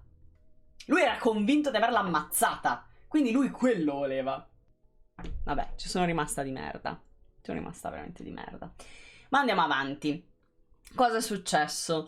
Che giovedì 21 aprile, giorno in cui sono successe un sacco di tragedie in Italia, lei aveva appuntamento con una sedicente estetista. Sedicente e anche seducente, comunque. Una estetista chiamata Pamela. Lei sapeva solo che si chiamava Pamela, almeno questo sapeva il marito perché era poi l'unico testimone. E l'aveva chiamata per fare un ritocco al seno con silicone in casa per la bellezza di 1.200 euro, ovvero un prezzo concorrenziale. Ovviamente se ti devi rifare il seno, 1.200 euro sono pochissimi, ma soprattutto ragazzi, cioè non c'è bisogno che io ve lo dica, non sono operazioni da fare in casa, ok? Soprattutto non dall'estetista, cioè non lo so, rifarsi il seno con del silicone penso che sì, in casa ragazzi, in casa, per risparmiare. Lo ha fatto per risparmiare perché lei sognava di rifarsi il seno, non aveva abbastanza soldi per l'operazione e quindi ha deciso di affidarsi a questa amica, diciamo, questa sedicente estetista che lo ha fatto già diverse volte, tra l'altro. Iniezioni di silicone. Sì, iniezioni di silicone. No, non è già una mossa felice, però. L'estetista si presenta a casa sua. C'aveva tantissimi siringoni. Ovviamente questa cosa la sappiamo perché la racconta il marito, che era in casa mentre lei ha fatto sta cosa, no? Questo trattamento. Aveva tutti questi siringoni e lavorava con vaschette di alluminio, taniche e mezze bottiglie di plastica tagliate.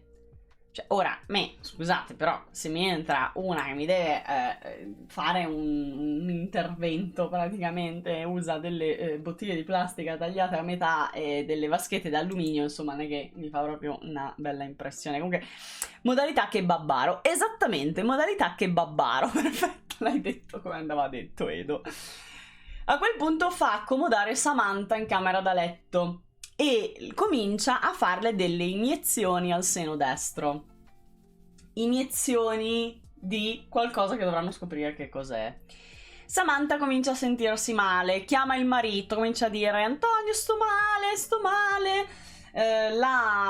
Pamela, l'estetista, comincia a dire: no, ma tutto a posto, adesso gli ho messo giusto un cos'era? Oddio, anestetico. Gli ho messo solo un anestetico. Portami acqua e zucchero che poi si riprende. Lui quindi prepara acqua e zucchero. Il problema è che quando glielo porta Samantha non riusciva neanche più a bere perché stava perdendo completamente i sensi.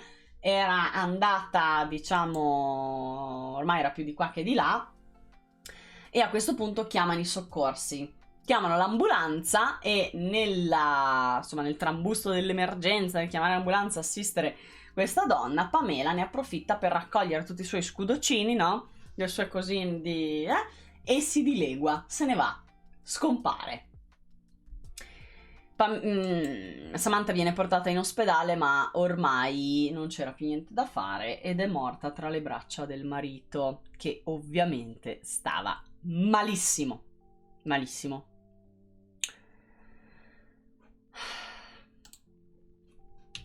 Eccola qua. Questa è Pamela. L'hanno trovata alla fine. L'hanno trovata, ma in realtà è stata lei a costituirsi dai carabinieri. Perché dice che, insomma, non si era accorta che la signora fosse morta. Non si aspettava che fosse morta. Lei in realtà non è fuggita. Semplicemente l'appuntamento era finito, quindi lei si è allontanata, ma prima ha appurato che venissero chiamati i soccorsi, giustamente. Quindi non è neanche omissione di soccorso, perché lei ha aspettato che chiamassero i soccorsi, poi se n'è andata. Sì, è Vanna Pamela Marchi, anch'io mi dà la stessa impressione. Comunque, questa Pamela è un dettaglio irrilevante, ma devo fermarmi un secondo perché è giusto fare questa riflessione, secondo me. È una signora transessuale di 50 anni. Si chiama Pamela Andres, all'anagrafe Riccardo, ha origini brasiliane ed è residente a Napoli. Ora, questa è una stronza, una pusillanime, una truffatrice, una ladra, tutto. Ma il fatto che sia trans qui non c'entra assolutamente niente. E io di vedere i titoli di giornale trans assassino, addirittura trans si dà alcuni giornali la chiamano al maschile. Ma cioè, tutto a posto? Ci siamo? Siamo connessi al 2022? Regà, giornalisti? Sveglia? Buongiorno. Ok? Siamo nel 2022? Buongiorno. Ma soprattutto mettere come andate a guardare, scrivete Pamela Andres, provate a scriverlo, vedete cosa viene fuori da Google. I titoli, mettete la sezione notizie e guardate i titoli. Trans brasiliano, addirittura. Ho letto trans brasiliano. Tutto con trans cinquantenne, trans brasiliana, trans assassina, trans di qua e di là.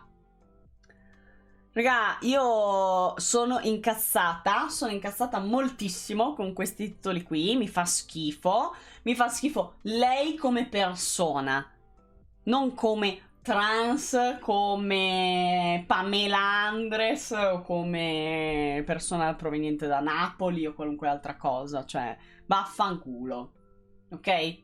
Quindi, se volevate farmi empatizzare con la stronza, ci siete riusciti giornalisti, complimenti, complimenti. Avete dato modo alla stronza di avere motivo per essere una vittima. Complimenti! Comunque, tornando a noi, ha 50 anni. Come vi dicevo, origini brasiliane, da residente a Napoli, dove ha lei ha un compagno, scusatemi, lei ha un compagno che vive a Ferrara ed era amica di Samantha perché appunto provenienti entrambe da Napoli. Che in Italia siano dei transfomici già lo sapevamo, ne approfittano sempre per discriminare, anche quando l'identità di genere e orientamento sessuale non c'entrano, fa schifo. Lo so. Da persona trans questa cosa mi fa incazzare da morire, mi mette anche una tristezza infinita, siamo persone normali. Guarda, cioè, sono la prima a sostenere la vostra causa, i giornalisti si comportano di merda e ancora questa narrazione della persona trans come quello che ti vuole fregare, che sicuramente fa parte dei bassifondi, che in qualche modo è un truffaldino o truffaldina perché nasconde la vera identità dietro un falso nome, quindi allora deve essere anche... Raga, cioè... E poi ci lamentiamo della istruzione ai bambini rispetto a queste realtà, ma ben venga l'istruzione ai bambini rispetto a queste realtà, così magari non crescono come quei giornalisti di merda. Ma andiamo avanti, scusatemi, andiamo avanti. Pamela, oltre a insomma essersi comportata effettivamente di merda, non è nemmeno un estetista. Cioè, questa non è nemmeno una che te fa la ceretta. È una che si è inventata le siringone per ingigantire le tette, ma a random. Lei in realtà è molto nota nell'ambiente transgender italiano perché è l'organizzatrice di Miss Universo Queen T, cioè un talent show dedicato appunto alle persone transessuali. Lei però dice, ma io ho sempre fatto queste cose, cioè ho sempre sottoposto le amiche e le mie conoscenti a trattamenti estetici a domicilio, anche dello stesso tipo che ho fatto a Samantha, perché è una pratica più che diffusa in Brasile. Ok. Ora, non sapevo che si facessero queste cose a domicilio, non sapevo neanche in Brasile facessero queste cose a domicilio, anzi, non vi venga mai in mente di farlo, ma lo so che non c'è bisogno di dirvelo. Ciò nonostante, io in questa storia qui, purtroppo, ci vedo del marcio da tutte le parti, nel senso che è stata raccontata malissimo, male, ma male. Non riesco a decidere chi è peggio tra la vittima e il carnefice, quel tonto del marito. Siamo nel 2022, ancora c'è gente che si fa fare operazioni in casa, piercing al seno, ma siamo pazzi, in ogni caso poteva essere anche aliena, Pamela, ma rimane una criminale. Su questo assolutamente, Muse. Il marito, allora, il marito non c'entra niente perché comunque lui non aveva idea neanche di cosa doveva fare, cioè doveva fare il ritocchino, non aveva capito, cioè dici vabbè dai, se ti fidi te, poi la moglie ha anche la sua indipendenza di prendersi le sue scelte, no? D'altra parte non si può neanche colpevolizzare la vittima per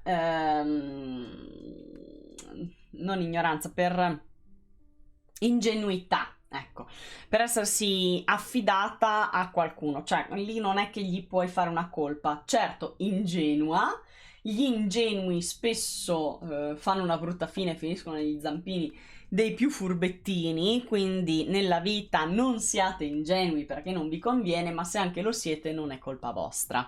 Ecco, questo rimanga chiaro. Sì, Pax, ho già parlato di tutti. Sì, Argentano, tu sei tra gli ingenui, ma sono certa che non ti rifaresti il seno in casa. Sì, il fidanzato è già tormentato dai sensi di colpa e lo si vede tantissimo dalle interviste, infatti spezza il cuore guardare le sue interviste. Ah, Tania, io però capisco che magari questa era l'amica d'infanzia che conosci da una vita, ne ha già fatte altre di operazioni di questo tipo, hai visto le altre che hanno avuto un buon risultato, dici, oh, perché devo andare a spendere 5-6 mila euro nel day hospital per rifarmi il seno quando lei me lo fa e viene bene per 1.200? Cioè io capisco anche il ragionamento, no? Che ovviamente non è un ragionamento intelligente, ma sì, no, era in nero, ovviamente era in nero.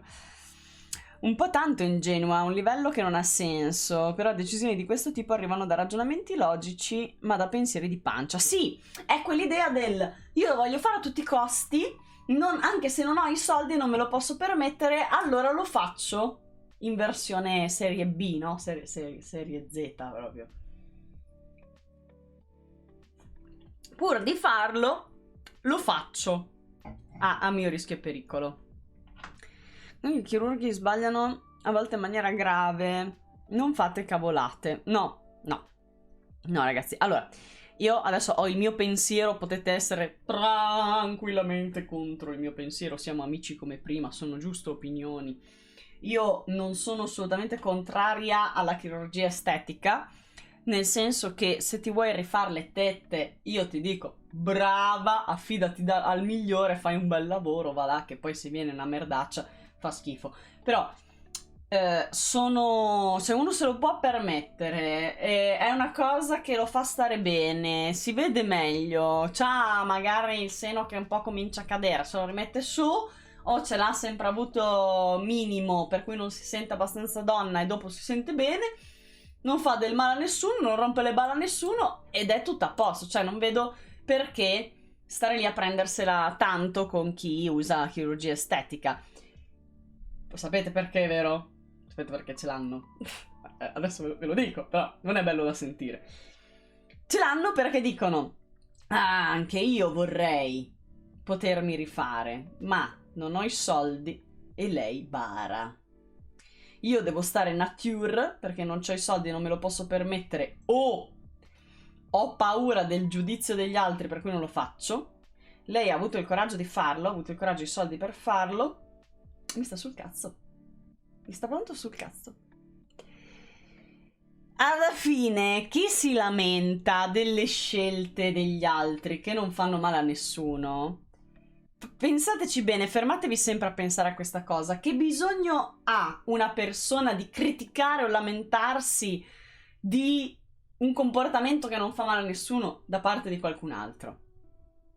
Il problema è sempre di quello che critica. Cioè, il problema arriva sempre da chi critica e da chi rompe le balle. Altrimenti si farebbe i cavoli suoi. Dici, quella lì si è fatta le tette. Buon per lei, adesso appena i soldi me le faccio anch'io se voglio.